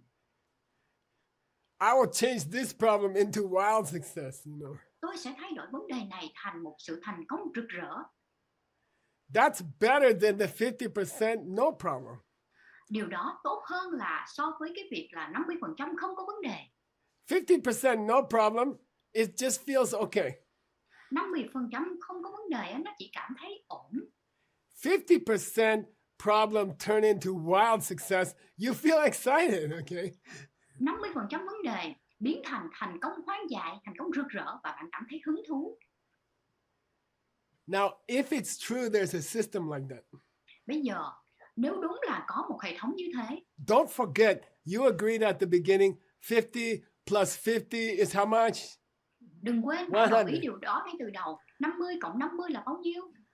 100. Đúng không? If you already have 50% happy life, Nếu bạn đã có 50% cuộc sống hạnh phúc, and then DCI Advanced Level 1 và sau đó DCI nâng cao cấp độ 1 can teach you how to turn the problem into huge success, có thể dạy bạn cách biến vấn đề thành cái thành công lớn. so over here you are super happy. Vì vậy, ở đây bạn đang siêu hạnh phúc. Over here you are normal happy. Bên đây á, là bạn đã hạnh phúc bình thường ha. Happy 50 plus happy 50 make 100 happy. 50% hạnh phúc á, cộng với 50% hạnh phúc á, là thành bao nhiêu? Là 100% hạnh phúc. I'll say a different way. Tôi sẽ nói theo một cách khác. If you are some kind of crazy person Nếu bạn là một người điên rồ, who enjoys when you don't have a problem, người mà rất là tận hưởng khi mà bạn không gặp vấn đề, but you also enjoy when you do have a problem, nhưng mà bạn cũng thích thú khi bạn gặp vấn đề, then you enjoy all day from morning to night. thì khi đó bạn sẽ tận hưởng cả ngày từ sáng đến tối. And you feel excited and happy the whole day. Và bạn cảm thấy hào hứng và vui vẻ cả ngày. That's DCI Advanced Level 1. Thì đó là DCI cấp độ 1 nâng cao. And I'll tell you, we weren't sure what to call level 1. Và tôi nói với bạn rằng là chúng tôi đã không chắc là nên gọi cấp độ 1 là gì. The first name was Radical Problem Solving. Tựa đề đầu tiên là giải quyết vấn đề triệt để. Then we thought, that's not really the correct idea. Sau đó chúng tôi nghĩ đó không thực sự là một ý tưởng chính xác. Then somebody said, let's call it turning problems into opportunities. Và rồi có người đã nói là gợi ý là hãy gọi nó là biến vấn đề thành cơ hội. That's pretty good. Cái đó tựa đề đó thì nghe cũng khá hay. I don't know. It's like you sent your wife to the store. Thì nó giống như là bạn đưa vợ bạn đến cửa hàng. You told her to buy vanilla ice cream, right, Sugang? Bạn bảo cô ấy là mua kem vani, đúng không, Sugang? And she come home with lemon ice cream. Và rồi cô ấy trở về nhà với kem vị chanh. Then you eat. You say, wait, I want vanilla ice cream. I don't want lemon ice cream. Sau đó bạn ăn và bạn nói cái mà anh muốn là kem vani, anh không muốn kem vị chanh. Then she say, okay, they are both yellow, you know. Và cô ấy nói rằng không sao cả hai đều màu vàng. Then you say, but I don't like lemon ice cream. I want vanilla ice cream. Nhưng bạn nói là anh không có thích kem vị chanh, anh thích kem vani. Then she say, look, try the lemon. Maybe you like it. Và rồi cô ấy nói, hãy thử kem vị chanh, có thể là anh sẽ thích nó. I don't know about you, but I get really irritated when my wife says, try it. Maybe you like it. Tôi không biết bạn thế nào, nhưng mà tôi thật sự phát cáu khi mà vợ tôi nói, hãy thử đi, có thể là anh sẽ thích nó. I tried it before. I know I don't like it. We cannot say that, right? Trước đây tôi đã thử nó. Tôi biết là tôi không thích kem này. Chúng ta không thể nói vậy đúng không? She said, try it. Maybe you like it, you know. Cô ấy nói, hãy thử nó, có thể anh thích nó. Then I tried lemon ice cream, you know. Và rồi tôi đã thử kem chanh, bạn biết đấy. She said, it's not so bad, right? Not so bad. Cô ấy nói không tệ quá đúng không? Không quá tệ đúng không? Yeah, not so bad, not so bad. Đúng rồi, thì không quá tệ, không tệ lắm. What I mean is, it's better than no ice cream, but it's lousy. Nhưng ý của tôi là nó tốt hơn là không có kem ăn, nhưng mà nó thật là dở ẹt. That's when you say, Gesla, I will teach you how to turn the problem into opportunity. Đó là khi mà bạn nói là Casey là tôi sẽ dạy cho bạn cách biến vấn đề thành cơ hội. To me, it feels like, oh, I will teach you how to eat lemon ice cream, and it's not so bad. Đối với tôi, nó có cái cảm giác như là tôi sẽ dạy cho bạn cách ăn kem vị chanh và nó cũng không quá tệ. I don't want not so bad ice cream. I want the ice cream I want. Tôi không muốn ăn cái loại kem mà có cái vị không quá tệ. Tôi muốn cái loại kem mà tôi thích. Tôi muốn. So we canceled the name. Vì vậy, chúng tôi đã hủy bỏ cái tựa đề đó. Turn the problem into opportunity. Tựa đề biến vấn đề thành cơ hội. I say no, it doesn't feel right. Tôi nói không, cái cảm giác nó không ổn. Seiji, I'm going to cause you trouble. You got that lady from the cover? I don't know. It's under a thing called cover. I don't know. See if you can Nhờ find it. Seiji tìm cái tấm hình người phụ nữ. I was thinking about a lady who's... Oh, that's it. There you go. Yeah, look at this lady, okay? Hãy nhìn tấm hình này ha. Mình nhìn cô gái này. I just love this picture. Tôi rất là thích tấm hình này. You know, we talk about shamatha or deep focus, deep concentration. Và chúng ta đã học về samatha, về một cái sự tập trung sâu sắc. I feel like she has that deep concentration. Tôi cảm thấy như là cô ấy có sự tập trung sâu sắc đó. She's not like this. Cô ấy không như thế này. She just so enjoy. She looks like she's, I don't know. She looks really happy inside. Cô ấy chỉ rất là tận hưởng. Cô ấy trông như thể rất là hạnh phúc, thật sự hạnh phúc trong lòng. And she's making a painting. Và cô ấy đang vẽ một bức tranh. And it's the most beautiful painting. Và đó là bức tranh đẹp nhất. And she feels this joy to make a beautiful painting. Và cô ấy cảm thấy niềm vui này khi tạo ra một bức tranh đẹp. She is painting a masterpiece and she knows it's a masterpiece. Cô ấy đang vẽ một kiệt tác và cô ấy biết đó là một kiệt tác. She knows it's the best painting she ever made. Cô ấy biết đó là bức tranh đẹp nhất mà cô ấy từng làm, từng vẽ. The painting's not even finished, but she already has this feeling. Việc vẽ thì còn chưa hoàn thành, nhưng cô ấy đã có cái cảm giác này. This is gonna be a masterpiece. Đây sẽ là một kiệt tác. I already know this is the best painting I ever made. Tôi đã biết đây là một bức tranh mà đẹp nhất mà tôi từng vẽ. That's what DCI Advanced Level 1 teach you to do. Đó là những gì mà DCI cấp độ 1 nâng cao dạy bạn làm. We're not teaching you how to live with your problems. No. Chúng tôi không dạy bạn cách sống với các vấn đề của bạn. Không. Không phải đó. We're not teaching you how to eat lemon ice cream and maybe it's not so bad. Chúng tôi không dạy bạn cách ăn kem vị chanh, có lẽ nó không quá tệ.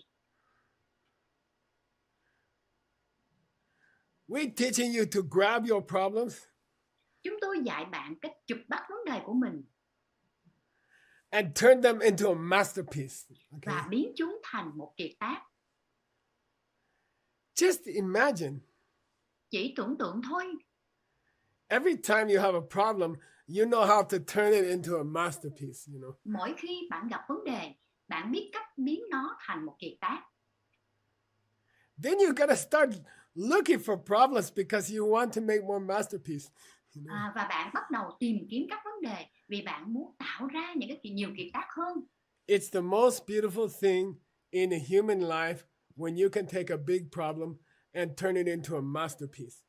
Đó là điều đẹp đẽ nhất trong đời người, khi bạn có thể lấy một vấn đề lớn và biến nó thành một kiệt tác. Then the feeling of your whole life will change. Khi đó, cảm giác về toàn bộ cuộc sống của bạn sẽ thay đổi. Why? Why?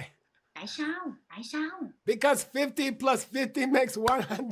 Okay. Bởi vì 50 cộng với 50 thành 100. 50% of your life is already nice. 50% cuộc đời của bạn đã tốt đẹp rồi. The other 50% used to be problems. 50% còn lại là vấn đề, từng là vấn đề. Then you became student of DCI Advanced Level 1. Sau đó thì bạn trở thành học viên của DCI cấp độ 1 nâng cao. And you learn how to turn the problem into a beautiful masterpiece. Và bạn học cách biến vấn đề thành một kiệt tác tuyệt đẹp. Now, half of your life is happy. Bây giờ, một nửa cuộc đời bạn là hạnh phúc. And half of your life is a masterpiece. Và một nửa cuộc đời còn lại của bạn là một kiệt tác. Then that's a pretty good life, you know. Và đó là một cuộc sống khá tốt. And it's a very strange feeling to go through a whole day and you don't have one problem. It's very strange. Và đó là một cái cảm giác rất kỳ lạ khi trải qua một ngày dài và bạn không gặp một vấn đề nào, đó là điều kỳ lạ. I can say almost no human being Tôi có thể nói rằng hầu như không có con người nào ever had a day like that. đã từng có một ngày như thế. From wake up until go to sleep. Từ khi thức dậy cho đến khi đi ngủ, Everything is a masterpiece. mọi thứ đều là kiệt tác. So please try to feel what it feels like. Vì vậy, các bạn hãy thử cảm nhận xem cái cảm giác nó như thế nào. How do you feel today? Bạn cảm thấy thế nào hôm nay? You go home, your wife, your husband say, how's your day, honey? Did you have a good day? Bạn về nhà, vợ bạn, chồng bạn hỏi, anh yêu à, ngày hôm nay của anh thế nào? Anh có một ngày tốt lành không? No, I didn't have a good day. Không, anh không có một ngày tốt lành. Oh, you had a bad day? Anh có một ngày tồi tệ à? No, I had a masterpiece day. Không phải, anh đã có một ngày kiệt tác.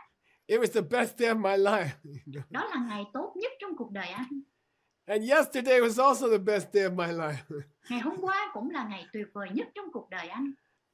And tomorrow also going to be the best day of my life. Và ngày mai cũng sẽ là một ngày tuyệt vời nhất trong cuộc đời anh. That's what you are going to learn in this life tool. Và đó là những gì mà bạn học trong công cụ cuộc sống này. So the first life tool of this level Vì vậy, công cụ cuộc sống đầu tiên ở cấp độ này, every DCI level, foundation 12 levels, advanced 12 levels, mỗi một cấp độ của DCI trong 12 cấp độ nền tảng, 12 cấp độ nâng cao, every level has 12 tools. mỗi một cấp độ có 12 công cụ.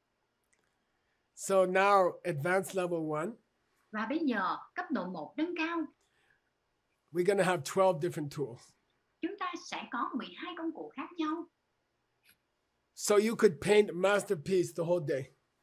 Vì vậy, bạn có thể vẽ kiệt tác suốt cả ngày. The first tool is called Công cụ đầu tiên được gọi là technique, kỹ thuật, attitude, thái độ, masterpiece. kiệt tác. Technique, Kỹ thuật, attitude, thái độ, masterpiece.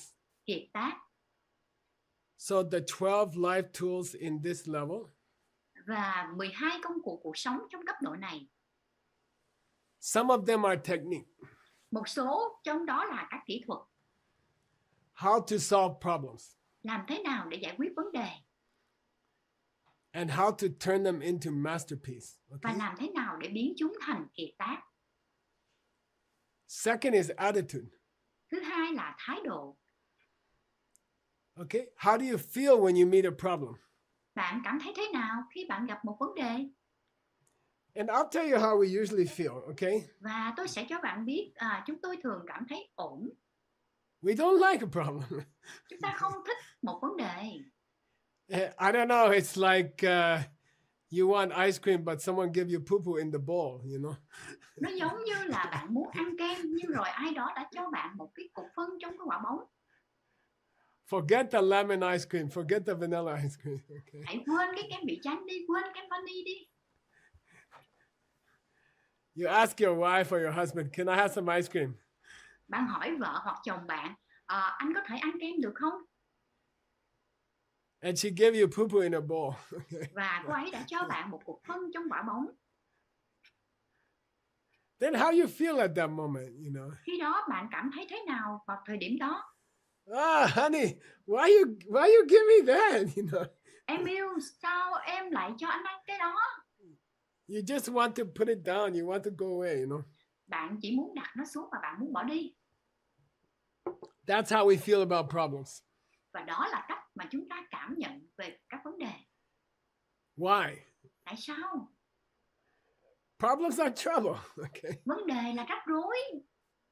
And if we are, I don't know why, but human being, we don't like to even look at the problems. Tôi không biết tại sao nhưng con người chúng ta thậm chí không thích nhìn vào các vấn đề. Recently in New York City, one old lady, she's 80 years old. Gần đây ở thành phố New York, một phụ nữ lớn tuổi, bà ấy đã 80 tuổi. One guy wanted to steal her purse. Có một anh chàng muốn lấy trộm cái ví của bà ấy. Then he hit her, you know. Anh ta đã đánh bà ấy. And he takes the purse, but she won't let go. Và anh ta giật lấy chiếc ví nhưng bà ấy lại không chịu buông ra. And he knocked her down and he dragged her across the street. Anh ta đã quật bà ấy té xuống và kéo bà ấy qua đường. 100 people are watching. Hàng trăm người đứng xem.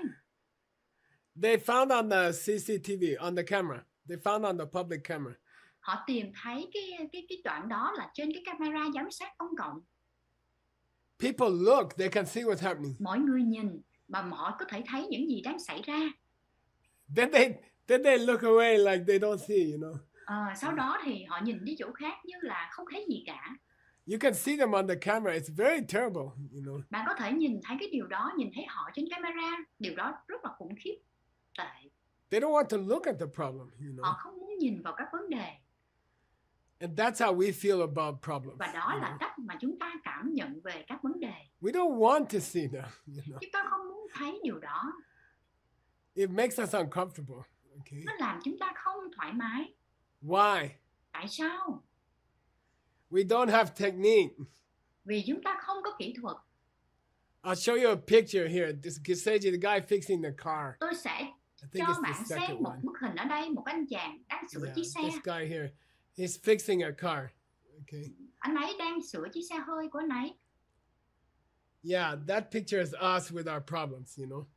Bức hình đó là chúng ta với vấn đề của mình.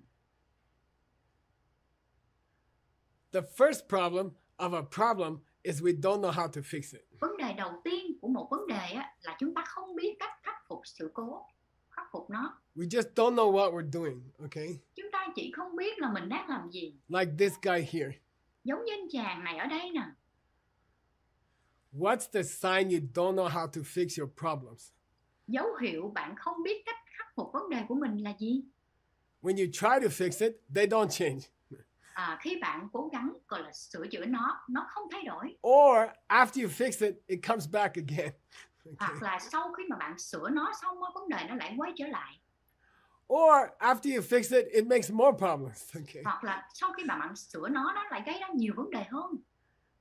So if you think about the problems that you had in your life, okay? Vì vậy, nếu bạn nghĩ về những cái vấn đề mà bạn đã gặp phải trong cuộc sống, and maybe some of them you fixed it. Có thể trong một số vấn đề đó là bạn đã giải quyết được. But I believe if you think about it more deeply, nhưng tôi tin rằng là nếu bạn nghĩ về nó sâu sắc hơn, that problem came back to you. Thì vấn đề đó đã quay trở lại với bạn. Maybe in a different way. Có thể là theo một cách khác. Maybe with a different person. Có thể là với một người khác. But as you get older in your life like me, nhưng mà khi bạn già đi, bạn lớn tuổi hơn trong cuộc đời giống như tôi vậy, it's frustrating. Nó thật là bực bội. You fix one business problem, then you have another business problem. Bạn đã khắc phục được một vấn đề kinh doanh thì bạn lại gặp phải một vấn đề kinh doanh khác. You have a problem with some person and you fix it and then the problem comes back again with another person. Bạn có một vấn đề với một người nào đó và bạn giải quyết nó, sau đó vấn đề lại trở lại với một người khác. You can say, oh, I fixed some problems in my life. You can say that. Bạn có thể nói là, tôi nghĩ là có một số vấn đề trong cuộc sống của tôi. But then new problems came. Nhưng mà lại rồi nhiều vấn đề mới lại đến. Then as you get older, you start to doubt that you fixed any problem. Sau đó khi bạn già đi, bạn bắt đầu nghi ngờ rằng liệu mình đã khắc phục, giải quyết được bất kỳ vấn đề nào không? Because it came back again. Bởi vì nó lại quay trở lại một lần nữa. Then you start to think about how do you feel about problems? Sau đó bạn bắt đầu nghĩ về cảm giác của mình. Bạn cảm thấy thế nào về các vấn đề? In the next picture here, you can see an ostrich. Trong bức hình tiếp theo, bạn có thể thấy một con đà điểu. This is a special bird. I don't know. I guess they hide their head when they see danger. Đây là một loài chim đặc biệt. Tôi đoán là chúng giấu đầu đi khi thấy nguy hiểm. Children do this, you know. Trẻ con cũng làm điều này, bạn biết đấy. If the child is, I don't know, taking cookies out of the refrigerator. Nếu đứa trẻ lấy bánh quy ra khỏi tủ lạnh And they know they're not supposed to take cookies out of the refrigerator. và chúng biết rằng chúng không được phép lấy bánh quy ra khỏi tủ lạnh. And the mom come in the kitchen. Và người mẹ đi vào bếp. That kid will hide their face. Đứa trẻ đó nó sẽ giấu mặt nó đi, che mặt nó đi. It's a strange thing with kids. Đó là một điều kỳ lạ với trẻ con. If I can't see you, you can't see me. Nếu tôi không thể nhìn thấy bạn thì bạn không thể nhìn thấy tôi. So ostrich has this habit, you know. Đà điểu thì nó có thói quen này. They think if they hide their head and they cannot see their enemy will not eat them. They think that. Chúng nghĩ rằng là nếu chúng giấu đầu đi và chúng không thể nhìn thấy kẻ thù của chúng thì kẻ thù của chúng cũng sẽ không ăn thịt chúng. So usually you and me, I don't know, we don't want to look at problems. Thông thường thì bạn và tôi chúng ta không muốn xem xét các vấn đề. There's a joke in America, it takes less time to fix a problem than to avoid it. Ở Mỹ có một cái câu nói đùa rằng là khắc phục một vấn đề nó tốn ít thời gian hơn là né tránh nó. But I don't know, you and me, I have it. I know I have it. I know I have this problem. Tôi không biết bạn và tôi có vấn đề. Tôi biết tôi có vấn đề. I have a problem about problems. Tôi có một vấn đề về vấn đề. Like right now, my car is making some funny noise, okay? Giống như hiện tại, xe hơi của tôi nó đang phát ra một cái số tiếng ồn buồn cười. And I know I should take it into the repair shop. I know that. Tôi biết là tôi nên mang xe đến cửa hàng sửa chữa, tôi biết điều đó. But I don't want to think about it. You know? Nhưng tôi không muốn nghĩ về nó. And I'm hoping the problem will go away by itself. Tôi hy vọng là vấn đề sẽ tự biến mất. But it's very rare problem go away by itself. Very rare. You know? Nhưng mà rất hiếm khi vấn đề tự biến mất, rất là hiếm. I have a neighbor, he irritates me. Tôi có một người hàng xóm, ông ấy làm cho tôi bực mình, ngứa mắt. He's a scientist. He's a famous astronomer. Stanley met him. Ông ấy là một nhà khoa học. Ông ấy là một nhà thiên văn học nổi tiếng. Stanley đã gặp ông ấy. He's actually a great scientist, you know. Ông ấy thật sự là một nhà khoa học vĩ đại. As soon as he gets a problem, he fixes it. Ngay khi ông ấy gặp vấn đề là ông ấy sẽ khắc phục nó, giải quyết nó. I hate this guy, you know. Tôi không ưa gì ông này. My wife asked me, why you don't be like him? Vợ tôi hỏi tôi là tại sao anh không giống như ông ấy?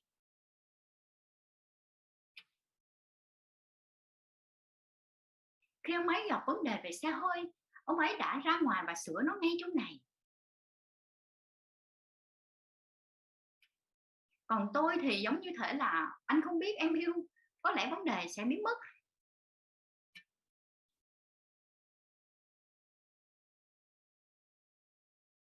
Và thực sự là tôi rất là giỏi gọi là trong cái việc mà trì hoãn cái giải quyết vấn đề của mình.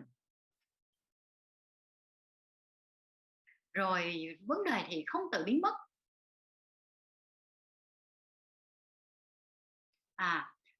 Bây giờ hãy nhìn vào bức ảnh tiếp theo của cô gái này.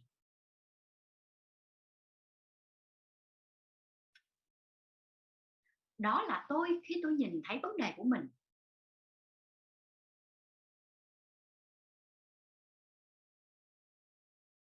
Tôi như là uất ức, biến đi. Get out of my house, you know. Get out of my house, you know. Ra khỏi nhà tôi đi. I just feel like almost I hate the problem, you know. Tôi chỉ cảm thấy gần như là tôi ghét vấn đề này. It will take less time to fix the problem than to hate the problem, but I like to hate the problem. Khắc phục vấn đề thì nó sẽ mất ít thời gian hơn là mình ghét vấn đề. Nhưng tôi ghét vấn đề, tôi thích ghét vấn đề. Then that stupid, intelligent neighbor. Và rồi cái ông hàng xóm thông minh ngu ngốc đó. He walk over to my house, you know. Ông ấy đi qua nhà tôi. Hey Mike, he knock on my door. Hey Mike, he called me. Hey Mike. Ông ấy gõ cửa nhà tôi. Này Mike, ông ấy gọi tôi là Mike. What? Gì vậy? Hey, Your car making a strange noise, you know? Này, xe của anh nó phát ra tiếng động lạ. They say, yeah, you know, I'm gonna worry about it later, you know. Tôi đã nói là vâng, tôi biết, tôi sẽ lo lắng về nó sau. Then he's like, I know what it is, I can teach you how to fix it. Anh ấy nói là tôi biết nó bị cái gì, tôi có thể dạy cho anh biết cách sửa nó. It's fun, we can do it in 10 minutes. You know? Điều đó rất là thú vị. Chúng ta có thể làm nó trong 10 phút. Then I'm like, nah, maybe later, I'm busy, you know. I'm writing a new DCI manual. Và tôi nói, có lẽ để sau đi, tôi đang bận, tôi đang viết một tài liệu DCI mới. Then somebody suggests a new way to solve a problem. Và khi ai đó đề xuất một cách mới để giải quyết vấn đề. Then a strange thing, I don't want even to listen to him, you know. Và một điều kỳ lạ, tôi thậm chí không muốn lắng nghe ông ấy. Okay, I'm going to show you another picture. Được rồi, tôi sẽ cho bạn xem một bức ảnh khác. That's refusing a new idea to solve the problem. Đó là tôi từ chối một cái ý tưởng mới để giải quyết vấn đề. Next picture, Seiji. Hình tiếp theo. Yeah, this lady, she has a problem. Người phụ nữ này có một vấn đề. Look, I'll tell you something secret, okay? Nghe này, tôi sẽ nói cho bạn một điều bí mật. When you have a problem, it's a sign. Khi bạn gặp vấn đề, thì đó là một dấu hiệu. There are parts of your life that you are very good at. Có những cái phần trong cuộc sống của bạn mà bạn rất giỏi. Like I enjoy writing new manuals. Giống như là tôi thích viết những cái tài liệu mới. And I'm good at it, okay? Và tôi giỏi phần này. And then, you know, everybody has to do some finance in their life. Và các bạn biết là mọi người đều phải tính toán con số trong cuộc sống của họ. You have to check your bank account, you have to check your investments, you know. Bạn phải kiểm tra tài khoản ngân hàng của mình, bạn phải kiểm tra các khoản đầu tư của mình. I hate it. Tôi ghét điều đó. I even hired a friend of mine to take care of those things. Tôi thậm chí còn thuê một người bạn của tôi để lo những cái việc đó. So every year I get better at what I'm already good at. Vì vậy, mỗi năm tôi lại trở nên giỏi hơn với những gì mà tôi đã giỏi. And every year, more and more, I ignore the thing I don't like to do. Và mỗi năm trôi qua thì càng ngày tôi càng bỏ qua những việc mà tôi không thích làm. Then I have problems with my accounting, but I don't have problems with my writing. Sau đó thì tôi gặp vấn đề với cái việc kế toán của mình, nhưng tôi lại không gặp vấn đề với việc viết lách của tôi. So if you think about it, vì vậy nếu bạn nghĩ về điều này, when you have a problem with something, khi bạn gặp vấn đề với cái gì đó, với điều gì đó, that's the part of your life that you are not too good at it. thì đó là một phần cuộc sống của bạn mà bạn không quá giỏi về nó. Then if you fix the problem, và nếu bạn giải quyết được vấn đề, khắc phục được vấn đề, if Geshe-la learned to be good at accounting, ví dụ như Geshe là đi học để giỏi kế toán, then my life will be complete. thì lúc đó cuộc đời của tôi nó sẽ trọn vẹn. I'm good at the not accounting things, and I'm also good at the accounting things. Tôi giỏi về những việc không liên quan đến kế toán, và tôi cũng giỏi những việc liên quan đến kế toán. When you have a problem, khi bạn gặp vấn đề, it's a sign you're not good at that thing. đó là một dấu hiệu cho biết bạn không giỏi trong việc đó. If you're not good at something, you should try more and you will become good at it. Nếu bạn không giỏi ở một lĩnh vực nào đó, bạn nên cố gắng nhiều hơn và bạn sẽ trở nên giỏi nó. And then there won't be anything you're not good at. Và rồi sẽ không có bất kỳ điều gì mà bạn không giỏi. So we're going to learn in this manual 3 things. Vì vậy, chúng ta sẽ tìm hiểu trong tài liệu này 3 điều. Number 1, Thứ nhất, you will learn some new techniques how to fix your problems. bạn sẽ học một số cái kỹ thuật mới, cái cách mà giải quyết vấn đề của bạn. And those techniques will be deeper and deeper and deeper. Và những kỹ thuật đó càng lúc càng sâu hơn và sâu hơn. Actually, we're going to learn how to use emptiness Thực ra là chúng ta phải học cái cách sử dụng tính không to fix a problem. để giải quyết vấn đề. And that's a very deep question. Và đó là một câu hỏi rất là sâu sắc. You guys know emptiness doesn't mean nothing. Các bạn biết là tính không không có nghĩa là không có gì. Emptiness means the power to look deeply into something. Tính không có nghĩa là sức mạnh để nhìn sâu vào một cái gì đó. Many people ask me, Geslar, what's the difference between DCI foundation level and DCI advanced level? What's the difference? Nhiều người hỏi tôi, Daisy à, cái sự khác biệt giữa đi xe cấp độ nền tảng và đi xe cấp độ nâng cao là gì? Có gì khác biệt? I can tell you for the next 12 years, okay? Tôi có thể nói với bạn là trong 12 năm tới. I will tell you the future for the next 12 years. Tôi sẽ cho bạn biết tương lai của 12 năm tới. You will learn 38 ways to see emptiness deeply. Bạn sẽ học được 38 cách để nhìn nhận tính không một cách sâu sắc. Your life will be divided into two parts. Cuộc sống của bạn sẽ được chia thành hai phần. There's the first part of your life. Phần đầu tiên của cuộc đời bạn. Before you heard about 38 ways to see emptiness. Là trước khi bạn nghe nói về 38 cách để nhìn thấy tính không. And then there's a line. Và sau đó có một cái vạch, một cái ranh giới. And after that day, I learned 38 ways to see emptiness. Sau ngày hôm đó là tôi bắt đầu học về 38 cách để nhìn thấy tính không. Before that line, before advanced level, trước cái ranh giới đó thì trước cái cấp độ nâng cao đó, I used to struggle with my problems. Tôi đã từng vật lộn với những cái vấn đề của mình. And the feeling was unpleasant. Và cái cảm giác thật là khó chịu, không có thoải mái. Sometimes I used to fix the problem. Đôi khi tôi đã từng giải quyết được vấn đề. But it was not fun. Nhưng mà nó không có vui. It was distasteful. It didn't taste good. Nó thật là khó chịu, nó không có ngon. Then after I learned the 38 kinds of emptiness, và rồi sau khi tôi học được 38 loại tính không, then the problem became fun. khi đó vấn đề trở nên thú vị. Because I know what the ending of the problem is. Bởi vì tôi biết cái kết thúc, cái kết cục của vấn đề là gì. This problem is going to become a masterpiece. Là vấn đề này nó sẽ trở thành một kiệt tác. When you have a problem, that's a sign that that you don't understand something. Khi bạn gặp vấn đề, đó là dấu hiệu cho thấy bạn không hiểu điều gì đó. Then if you learn to understand everything, sau đó nếu bạn học cách hiểu mọi thứ, then you won't have any problems anymore, okay? thì bạn sẽ không gặp bất kỳ vấn đề gì nữa. So it's very, very interesting, 50-50. Vì vậy nó rất là thú vị ha, 50-50. Okay, you guys want to go deeper? We have a little bit of extra time. Các bạn muốn đi sâu hơn không? Chúng ta còn một chút thời gian. I'll give you a taste of this new level. Tôi sẽ cung cấp cho bạn một cái hương vị của cấp độ mới này. So, I don't know, you have a problem, relationship problem.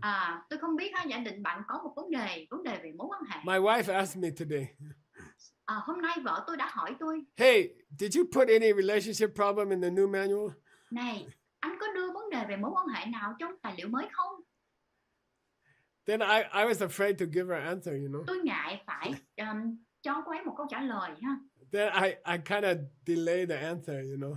Và tôi đã trì hoãn cái câu trả lời. Then she asked me again, did you put relationship problems in the new manual? Sau đó cô ấy hỏi tôi một lần nữa, anh có đưa vấn đề về mối quan hệ trong tài liệu mới không? Then I have to tell the truth to my wife, right? I said, yeah, I did. Sau đó tôi phải nói sự thật với vợ tôi, anh có đưa vào. She said, everybody gonna think we have problems in our relationship, you know. Cô ấy nói là mọi người sẽ nghĩ rằng chúng ta có vấn đề trong mối quan hệ.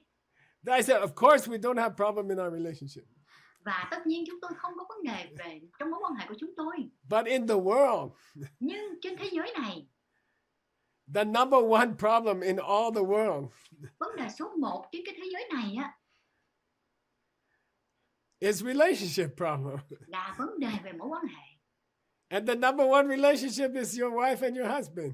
Và mối quan hệ số 1 là là vợ bạn và chồng bạn. So problem with your wife or husband is number one problem in the world.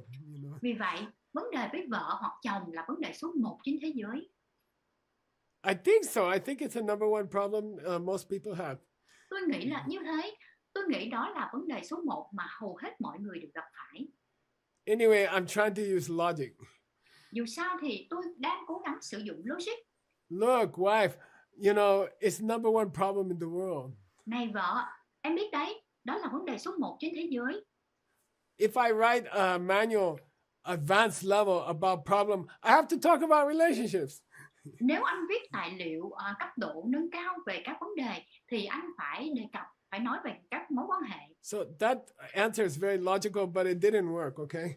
Câu trả lời đó thì nghe hợp lý nhưng mà nó không có tác dụng.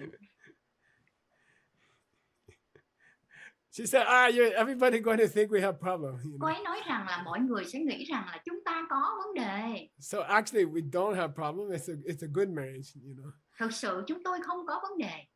Đó là một cuộc hôn nhân tốt đẹp. But try to imagine a marriage with no problems.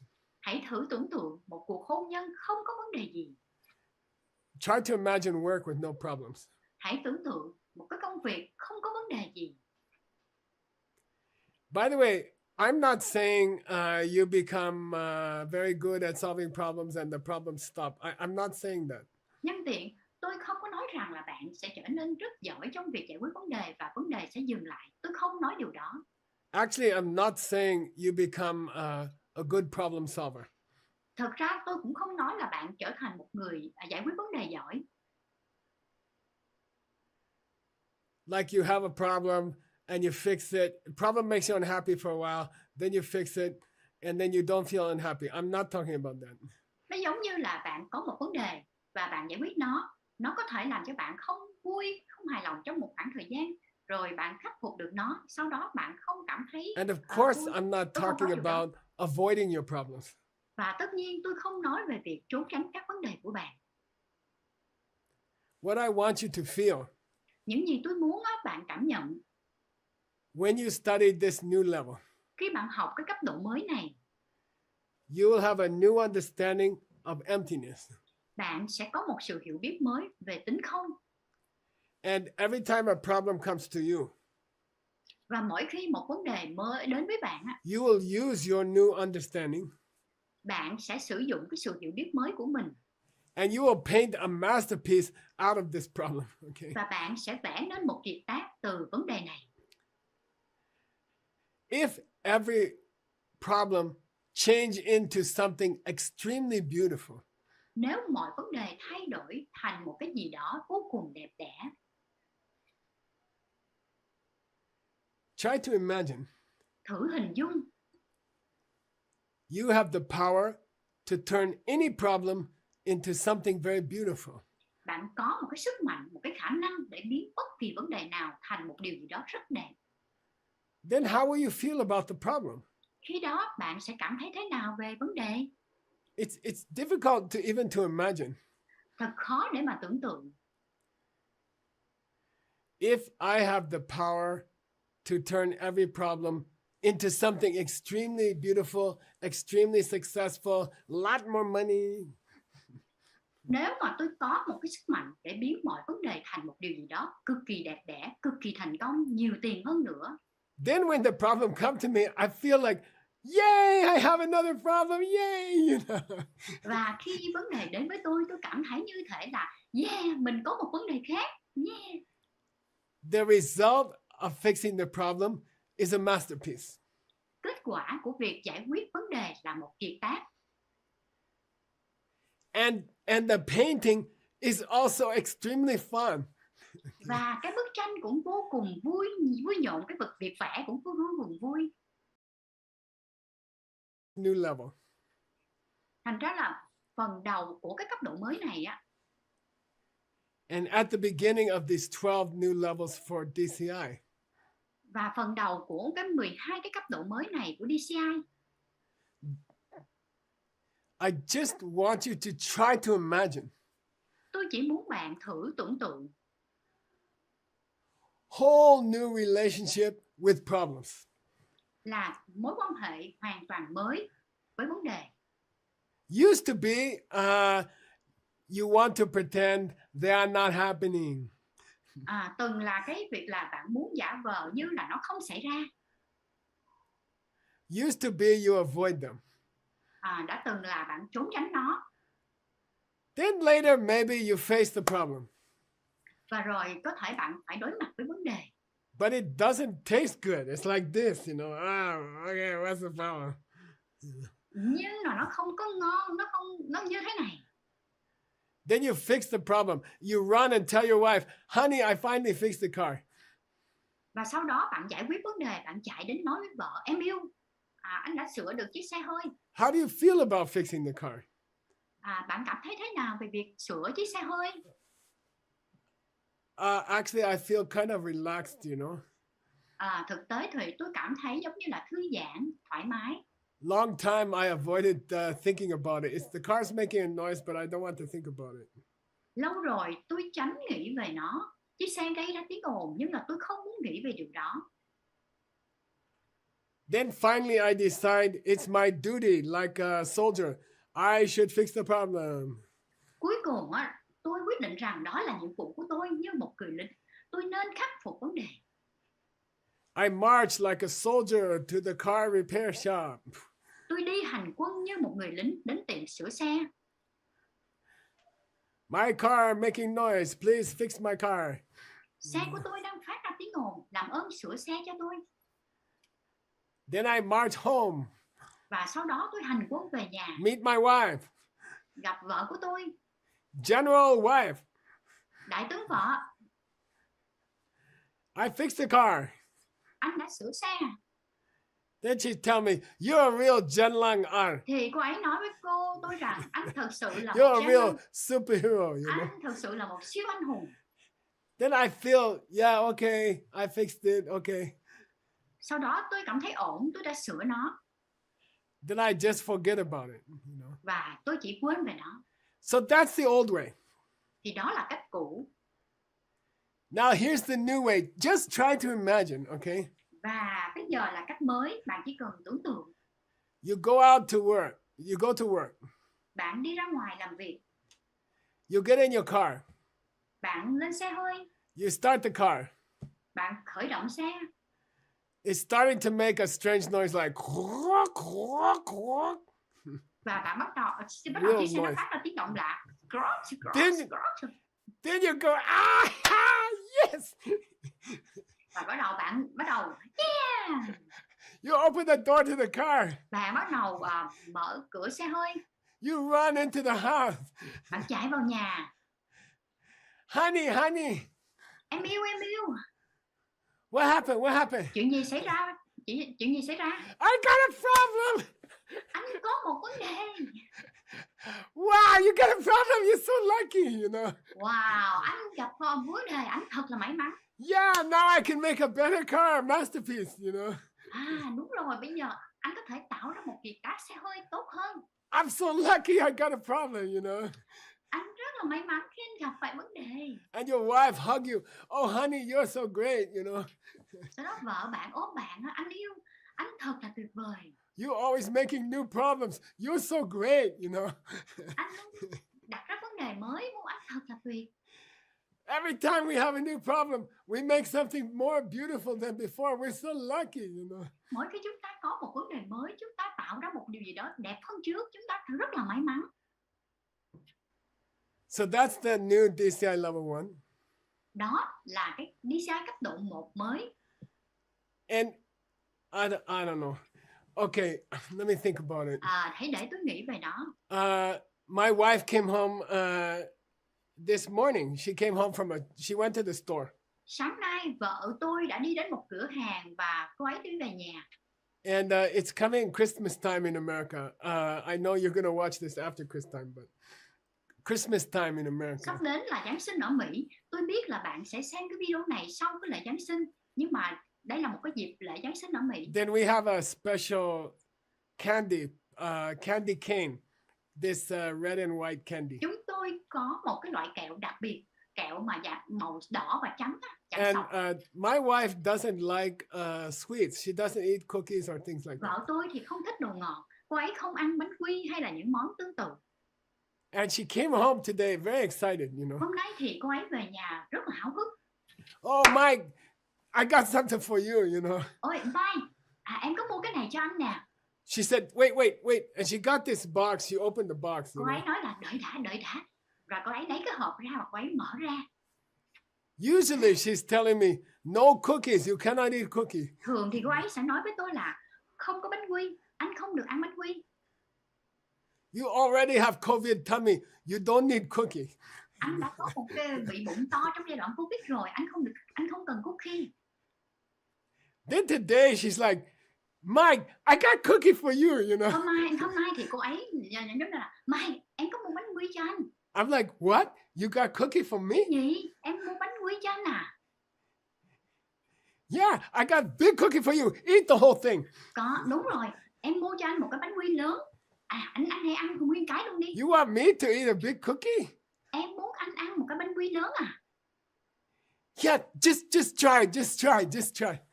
Anh cứ thử đi. Then I took a bite. It's unbelievable delicious. Và tôi đã cắn một miếng. Nó ngon không thể tin được. It's chocolate cookie mixed with candy cane. Unbelievable. Đó là bánh quy sô-cô-la trộn với kẹo. Không thể nào tin được. I took one bite. I'm waiting for her to take the cookie away from me. Okay, that's enough. Tôi cắn một miếng và tôi đợi cô ấy lấy tại bánh quy. Được rồi, anh ăn vậy đủ rồi. I like my tree maybe. I keep eating the cookie, you know. Tôi như là Mai Tri với Bông, tôi vẫn tiếp tục ăn cái bánh quy. I'm waiting for her to tell me to stop. Và tôi đang đợi cô ấy bảo tôi dừng lại. I ate the big cookie. I ate the whole thing. Và tôi đã ăn cả một cái bánh quy lớn. Then I feel confused. I look at her. I say, it's okay. Are you okay? Tôi cảm thấy bối rối. Tôi nhìn cô ấy. Tôi hỏi là em có ổn không vậy? She pulled out another one. She said, here, have another one. Cô ấy và cô ấy rút ra một cái khác. Cô ấy nói là ở đây còn một cái khác nữa nè. I'm like, wife, are you okay? Tôi là ngạc nhiên đó không hả? Em có ổn không vậy? She said, this cookie, unbelievable. You have to eat as many as possible, you know. Cô ấy nói là chiếc bánh quy này là thật không thể nào tin được. Anh phải ăn càng nhiều càng tốt. And that's how I feel about this DCI level. Và đó là cách mà tôi cảm nhận về cấp độ DCI này. This new level is like a delicious cookie. Cấp độ mới này nó giống như một chiếc bánh quy ngon. To learn how to have big fun with your problems and turn them into masterpiece. It's like a big cookie. Để học cái cách mà tận hưởng cái niềm vui với những vấn đề của bạn và biến chúng thành kiệt tác. Nó giống như một cái bánh quy lớn. Then I feel like I want to share with everybody. Just try it, you know. Tôi cảm thấy là tôi muốn chia sẻ nó với mọi người. Bông hãy thử đi, thử nó đi. So when you learn this level, vì vậy mà khi bạn học ở cấp độ mới này, it will become like eating a cookie, okay? nó sẽ giống như là ăn một cái bánh quy vậy. And imagine how grandpa feels. Và hãy tưởng tượng xem cái cảm giác của người ông này. I have many friends. Tôi có nhiều bạn bè. They all have problems. Tất cả họ đều có vấn đề. Then I look at them having their problems, you know. Và tôi nhìn họ, thấy họ có vấn đề. Then I feel like I want to shake them, you know. Và tôi cảm thấy như mình muốn lấy chuyển họ. Look, just study this level. Này, hãy học cái cấp độ này. All those problems gonna taste like a cookie for you. Tất cả những vấn đề nó sẽ giống như một chiếc bánh quy dành cho bạn. You're gonna love to get new problems. Thì bạn học cái cách mà để có được một vấn đề mới, yêu một vấn đề mới. Okay, so please. Vì vậy mà hãy làm ơn. Try this new cookie. Hãy thử cái bánh quy mới này. And your whole day gonna be fun. Và cả ngày dài của bạn nó sẽ rất là vui. Okay, let's get going. We'll see you in the next class. Hẹn gặp lại các bạn trong buổi học tiếp theo. Cảm ơn các bạn.